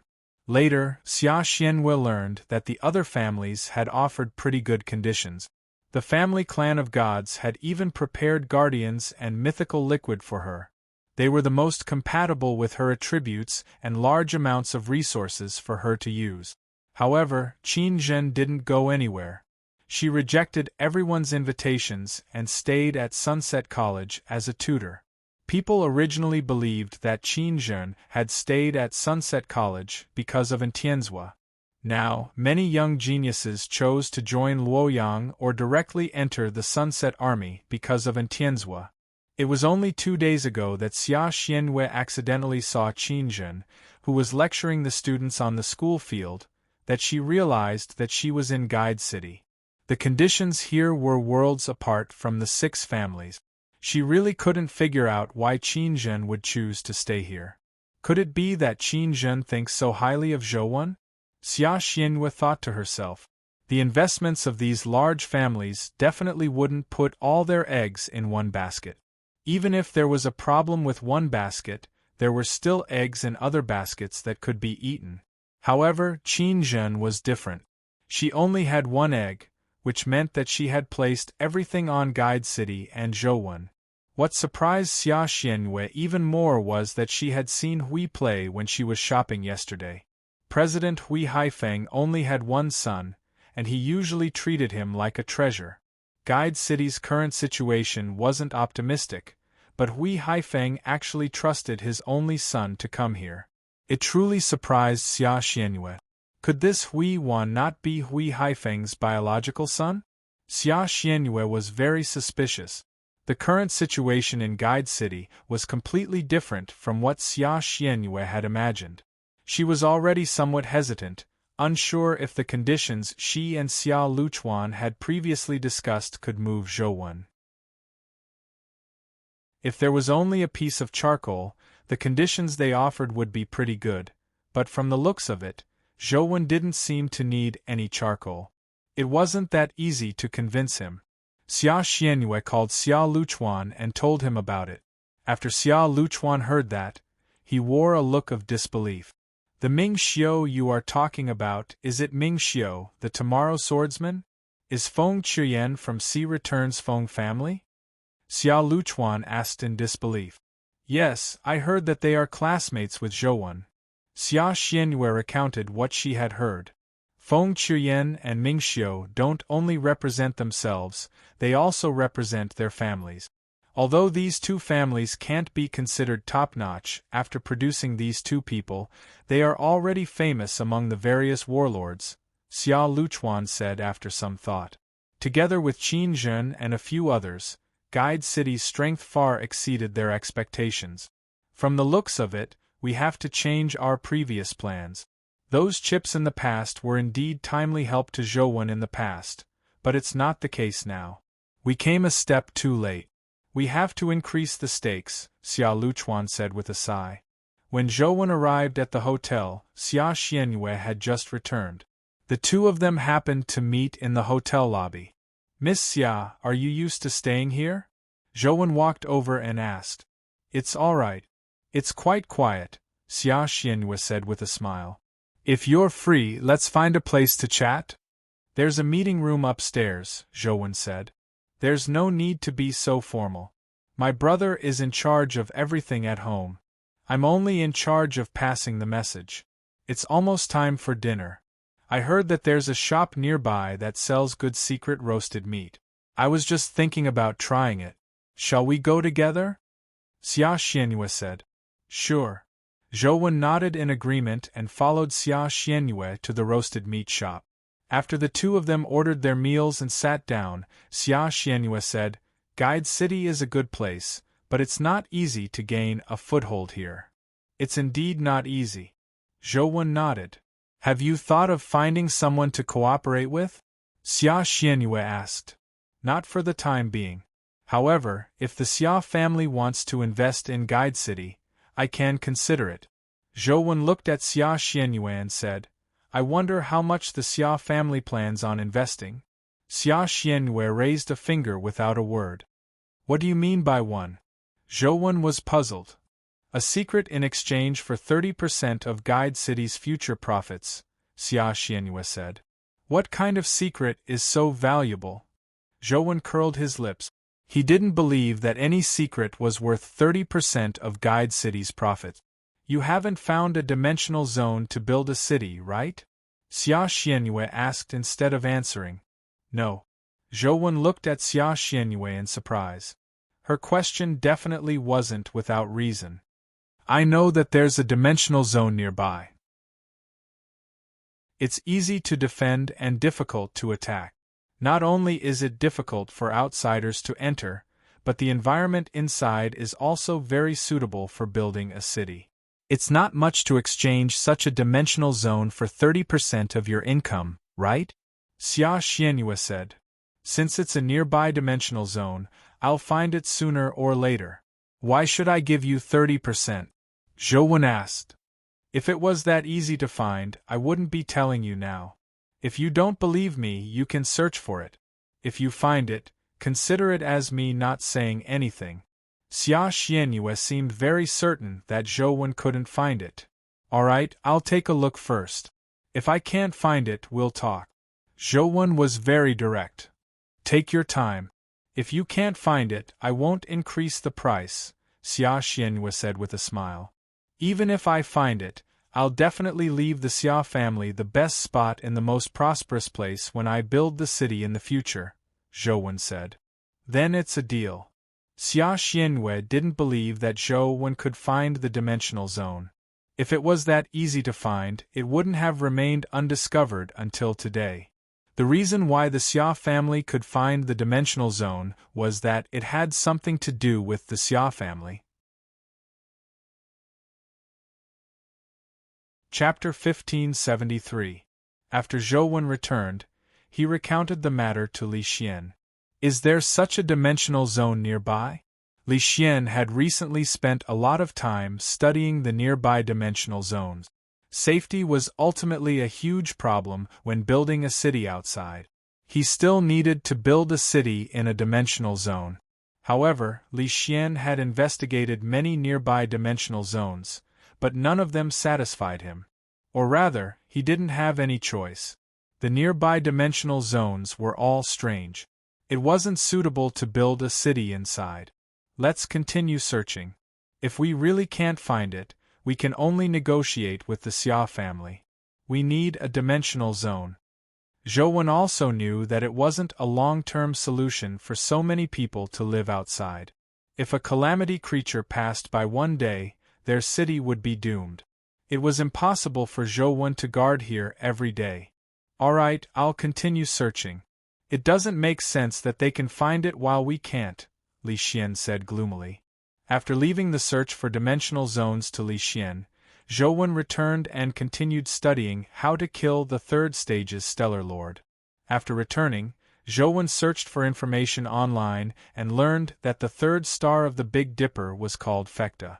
The guardian Stellar Lord was called Stellar Lord Luxuan. You have to repay what you owe. You have to compensate for what you damage. You have to pay for what you kill. Luxuan is with me. I have the final say on how to repay him. How can there be anything unfair in this world? This was the core of Stellar Lord Lutsuan's thoughts. After Zhou saw this, he roughly knew why Stellar Lord Lutsuan had such an ability. How can I crack Stellar Lord Lutsuan's ability? Zhou kept thinking about this problem. Zhou tried all the methods he could think of, but the outcome was the same.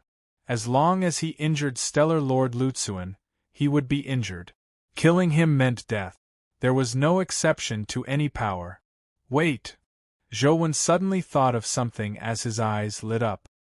He had previously been thinking about how to kill Stellar Lord Lutsuan, but after reading some information about him, Zhou realized that he didn't necessarily need to use the power to kill him. This sounded a little awkward, but it seemed to be a feasible path. Debts have to be repaid, damages have to be compensated, and deaths have to be paid. Then, what if it's given to him? Zhou wanted to give it a try and kill Lord Lutsuan from another line of thought. At this time, the power of the human sovereign came in handy. This power couldn't hurt people, but it could heal them.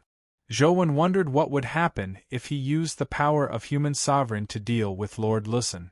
With this in mind, Zhou couldn't help but take out his phone, click on the dungeon, and enter the Big Dipper dimensional zone.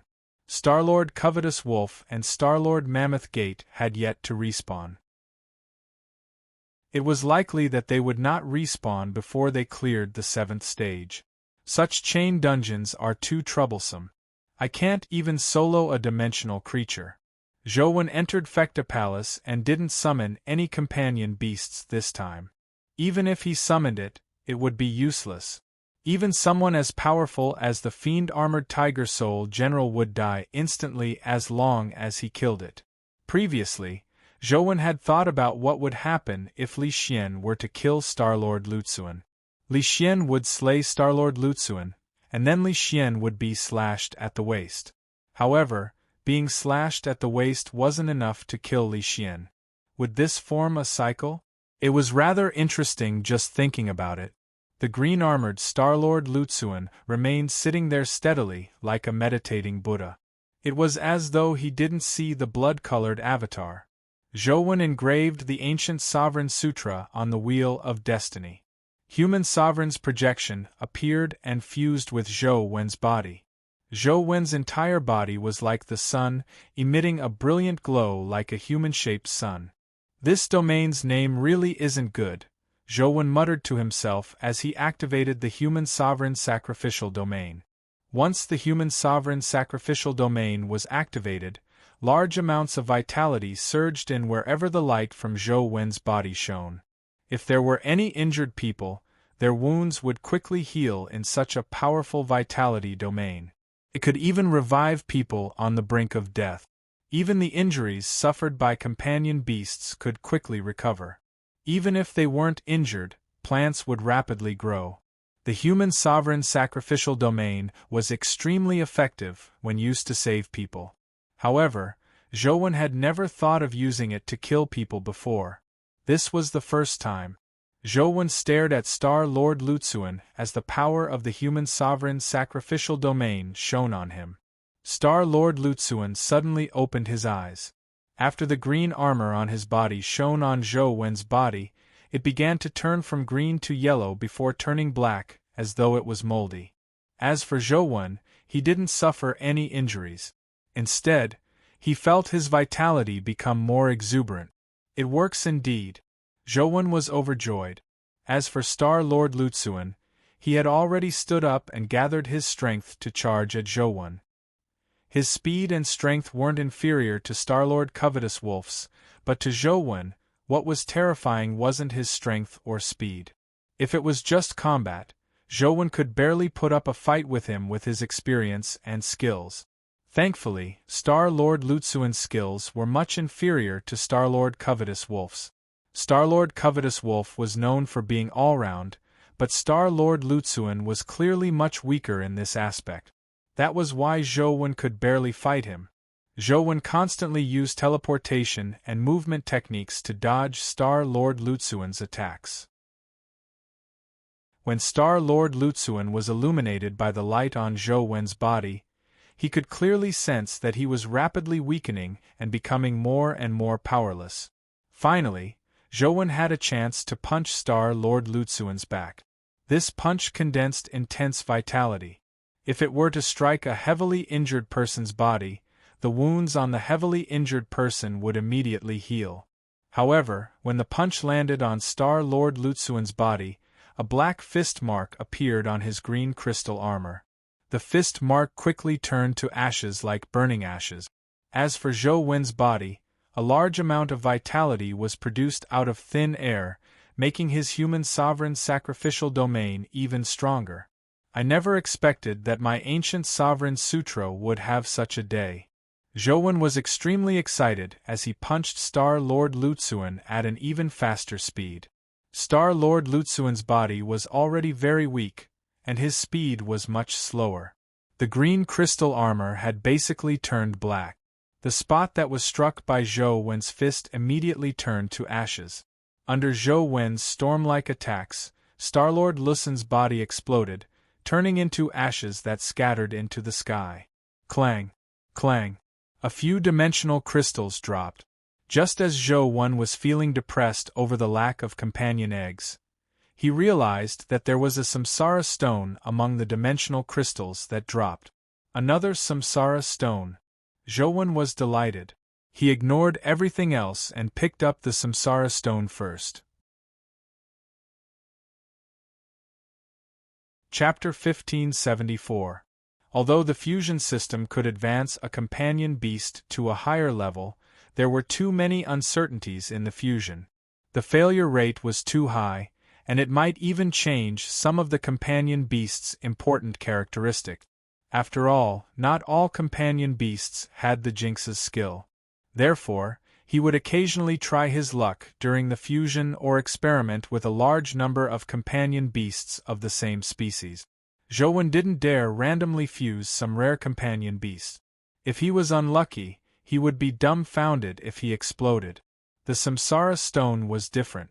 Companion beasts that used the samsara stone not only had evolvable stats, but they could also be nurtured again.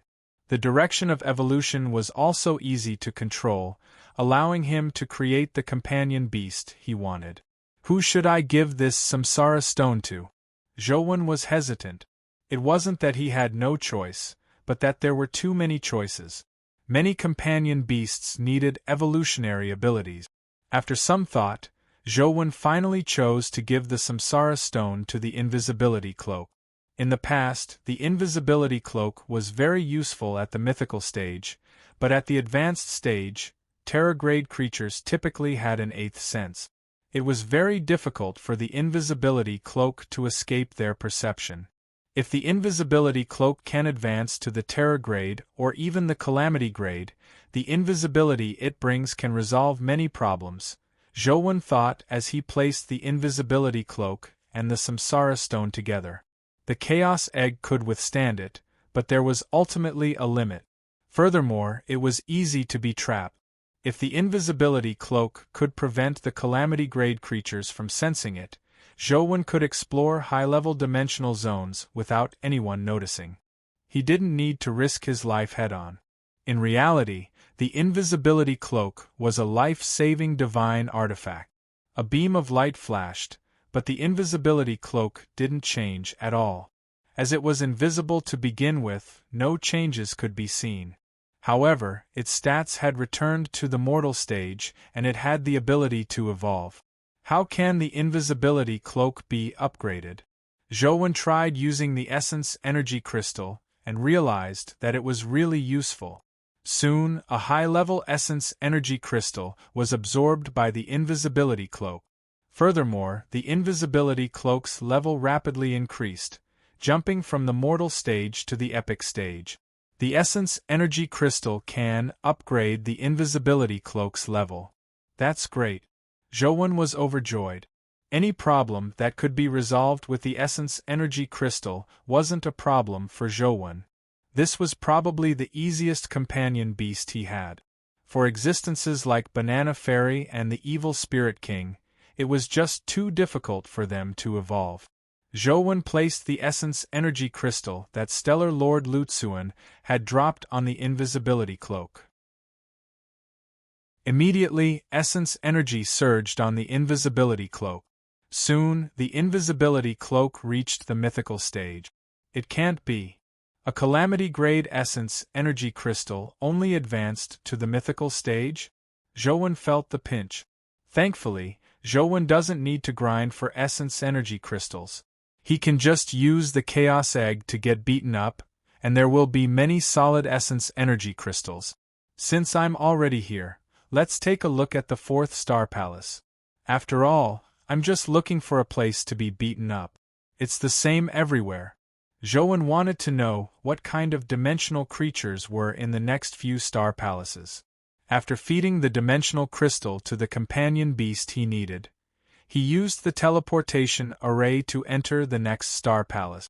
Zhouwen had checked the information on the Big Dipper on the internet. The 4th star's name was Migres. The astral lord corresponding to Migres was likely the astral lord that the East District was most familiar with. In ancient times, those who could become the top scholar were treated as the astral lord who had descended to the mortal world. From this, it could be seen that this astral lord was likely a cultured person. For example, the historical figures that the East District was familiar with, Bao Qingtian, Wen Tianxiang, Lu Bowen, and company, were all legendary astral lords who had descended to the mortal world. Zhouwen didn't know if these people were astral lords who had descended to the mortal world, but how could there be books for people to read in a place like Migres? There was a high chance that it was misinformation. After a moment of dizziness, Zhouwen arrived in front of Migres's star palace. This is Migres? Zhouwen looked around in surprise. As the Big Dipper was a star, its temperature was extremely high. Ordinary humans couldn't withstand such high temperatures and would vaporize after entering. However, it wasn't hot here at all. Zhouwen could even feel a coolness as though a cool breeze was blowing from the direction of Migres' star palace. He looked up and saw that there was still boiling high-temperature liquid outside the barrier. It wasn't much different from the previous 3 stars, but the color of the liquid was somewhat different. However, Zhouwen could tell that the liquid's temperature was also extremely high. Furthermore, it was very unstable. From time to time, he could see terrifying energy explosions. However, standing here, he still couldn't feel any heat. It should be a problem with the Star Palace, right? Zhouwen carefully sized up the Star Palace. It seemed to be carved from white jade. It had all sorts of exquisite shapes and patterns, making it extremely exquisite and elegant. After carefully sensing it, Zhouwen immediately realized that there was indeed a cool air emitting from the Jade Palace. Scholars are indeed different. They know how to enjoy themselves. They even know how to use natural cold jade to create an air-conditioned room, Zhouwen lampooned inwardly. Without any hesitation, Zhouwen pushed open the door to Migres' star palace with the Chaos Egg. There were many mysterious words engraved on the walls of the star palace. Even the pillars had words. The mysterious words had their own styles, but unfortunately, Zhouwen didn't recognize any of them. Doesn't Civil Star often descend to Earth? Can't you at least learn the common language of the Federation? Or you can learn the ancient language of the East District. These scribbled words of yours might look good, but what's the use if I don't understand them? Zhouwen felt somewhat depressed. The legendary Civil Star Lord was sitting on a throne in the Star Palace. He was dressed in snow-white jade armor, but the armor was as smooth as a mirror. There weren't even any patterns, much less words. That's a little too much. You are Civil Star Lord after all. Even if you don't have words on your helmet, you should at least have one on your chest. Learn from Kakarot. Just as Zhouwen was thinking, he saw Civil Star Lord move. Zhouwen was alarmed. He hadn't even taken one step into the door, but Civil Star Lord had already moved. This was something that no other Star Lord had done. Civil Star Lord raised his right hand, and in his right hand was a book. The book also had jade pages that suffused a warm jade glow. Civil Star Lord looked up and glanced at Zhouwen before slowly opening the jade book in his hand. Why are you flipping through the book? Is he going to test my knowledge? I've mostly returned what I learned in school to my tutor. Unless you test me on third-grade questions, I won't be able to answer them. As Zhou was thinking, the jade book had already been opened. He saw a treasure light shoot into the sky. Chapter 1575.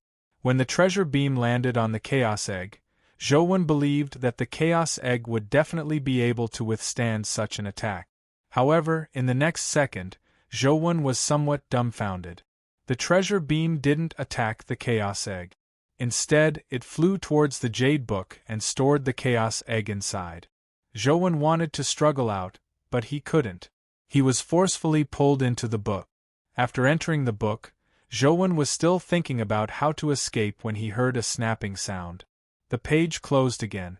Zhou felt his surroundings fall into dead silence. It was as though he was in an endless void. He couldn't see, hear, or sense anything. He attempted to rush out, but there was nothing around him. No matter which direction he charged in, the outcome was the same. It was as though there was no end to the void. This must be the domain power of Civil Star. I wonder what domain it is. Why is it so odd? Zhou knew that he was in trouble. Although Civil Star didn't kill him, trapping him here for the rest of his life was worse than killing him. Thankfully, this was in-game. Zhou could commit suicide and restart. If this were in reality, it would be no different from being dead. Of course, if it were in the present, Zhou wouldn't have waited for Civil Star to open the Jade Book. He understood the principle of striking first. In the game, he was used to seeing the other party's abilities before attacking. The main reason was to understand the abilities of dimensional creatures. Otherwise, even if he killed them, he wouldn't know what abilities they had. After thinking for a long time, he failed to think of a way to escape. Even if he released the Golden Flood Dragon Scissors, he could only fly randomly in the endless void. Here, spatial powers didn't seem to work. It was as though they had been sealed. Zhou couldn't use spatial teleportation or teleportation. Zhou had no other choice but to commit suicide. He dripped his blood to revive. Just as he was about to enter the dungeon and take the initiative to kill Civil Star with the Golden Flood Dragon Scissors without giving him a chance to open the Jade Book, he suddenly heard his phone ring. "Old Zhou, someone's looking for you outside." The call was from Li Xian. "Who is it?" Zhou asked in puzzlement. "He's wearing a cloak-like robe and a mask. I can't tell who he is, but from his bearing, he shouldn't be an ordinary person. Do you want to meet him? If I don't see him, I'll defeat him and leave," Li Xian said. "I'll take a look first," Zhou said as he walked out. Soon, he arrived at the door. "Where is he?" Zhou saw Li Xian drinking tea in the guardroom. "Over there." Li Xian curled his lips towards the left of the door. Zhou looked in that direction and saw a person standing under the shade of a tree. Just as Li Xian had said, he was wrapped up tightly. He couldn't even tell what he looked like or if he was a man or a woman. However, Zhou recognized him at a glance and couldn't help but be slightly taken aback. "Nine Yang, what's this fellow doing here?" Zhou found it odd. Zhou was thinking that if the 9 sons knew that he was the Egg Sovereign and wanted revenge, they could just come knocking on his door. There was no need to be so polite. But if he wasn't here to seek revenge, what else could 9 sons be doing here? "Do you know him?" Li Xian asked as he drank his tea. 9 sons, Zhou answered. "Pfft." Li Xian spat out the tea in his mouth. "Which 9 sons are you talking about? Saint 9 sons? Who else could it be? I'll go see what he's doing here," Zhou said as he walked towards 9 sons. "Who are you? Why do you want to see me?" Zhou came in front of 9 sons and feigned ignorance. "You know who I am," 9 sons said calmly. "I'm here to invite you to the Holy Land as a guest. Although I don't know who you are, I appreciate your kind intentions. Please return. A holy land like the Holy Land isn't a place an ordinary person like me can go." Zhou rejected him without even thinking. The holy god hated him to the bone. It would be a wonder if he would have a good time if he went to the Holy Land. All right, defeat me and you don't have to go, Nine Suns said straightforwardly. In fact, Nine Suns' main goal in coming here was to fight Zhou. Whether Zhou went to the Holy Land was a matter of concern to the Holy God. Nine Suns didn't care, but he couldn't disobey the Holy God's orders. Stop joking. How can I beat you? Zhou said. You don't know who I am. How do you know you can't beat me? Nine Yang said calmly. Zhou knew that he had been careless, but he didn't mind it. He said with a smile, the saints that come from the Holy Land are each stronger than the other. A mortal like me isn't a match for any of them. It's useless no matter what you say. Fight me, or I'll capture you now. The outcome will be the same, Nine Suns said as he looked at Zhou. Why don't you return first? I'll visit the Holy Land when I'm free in the future. I'm really busy now and can't leave. Although Zhou was already at odds with the Holy Land, he wasn't willing to fall out with them. Do you choose the place or should I choose the place? Nine Yang ignored Zhou and continued speaking at his own pace. When Zhou saw Nine Suns in this state, he knew that things wouldn't end well today. Instead of letting Nine Suns fight him here, causing Guide City to suffer, he might as well choose a place for himself. At the very least, he wouldn't have to harm his friends and family. Follow me. Zhou left as soon as he said so. With a flash, he vanished. Ordinary people couldn't even see the Calamity Grade's light speed clearly. Without a word, Nine Suns followed. He followed beside Zhou at an unhurried pace.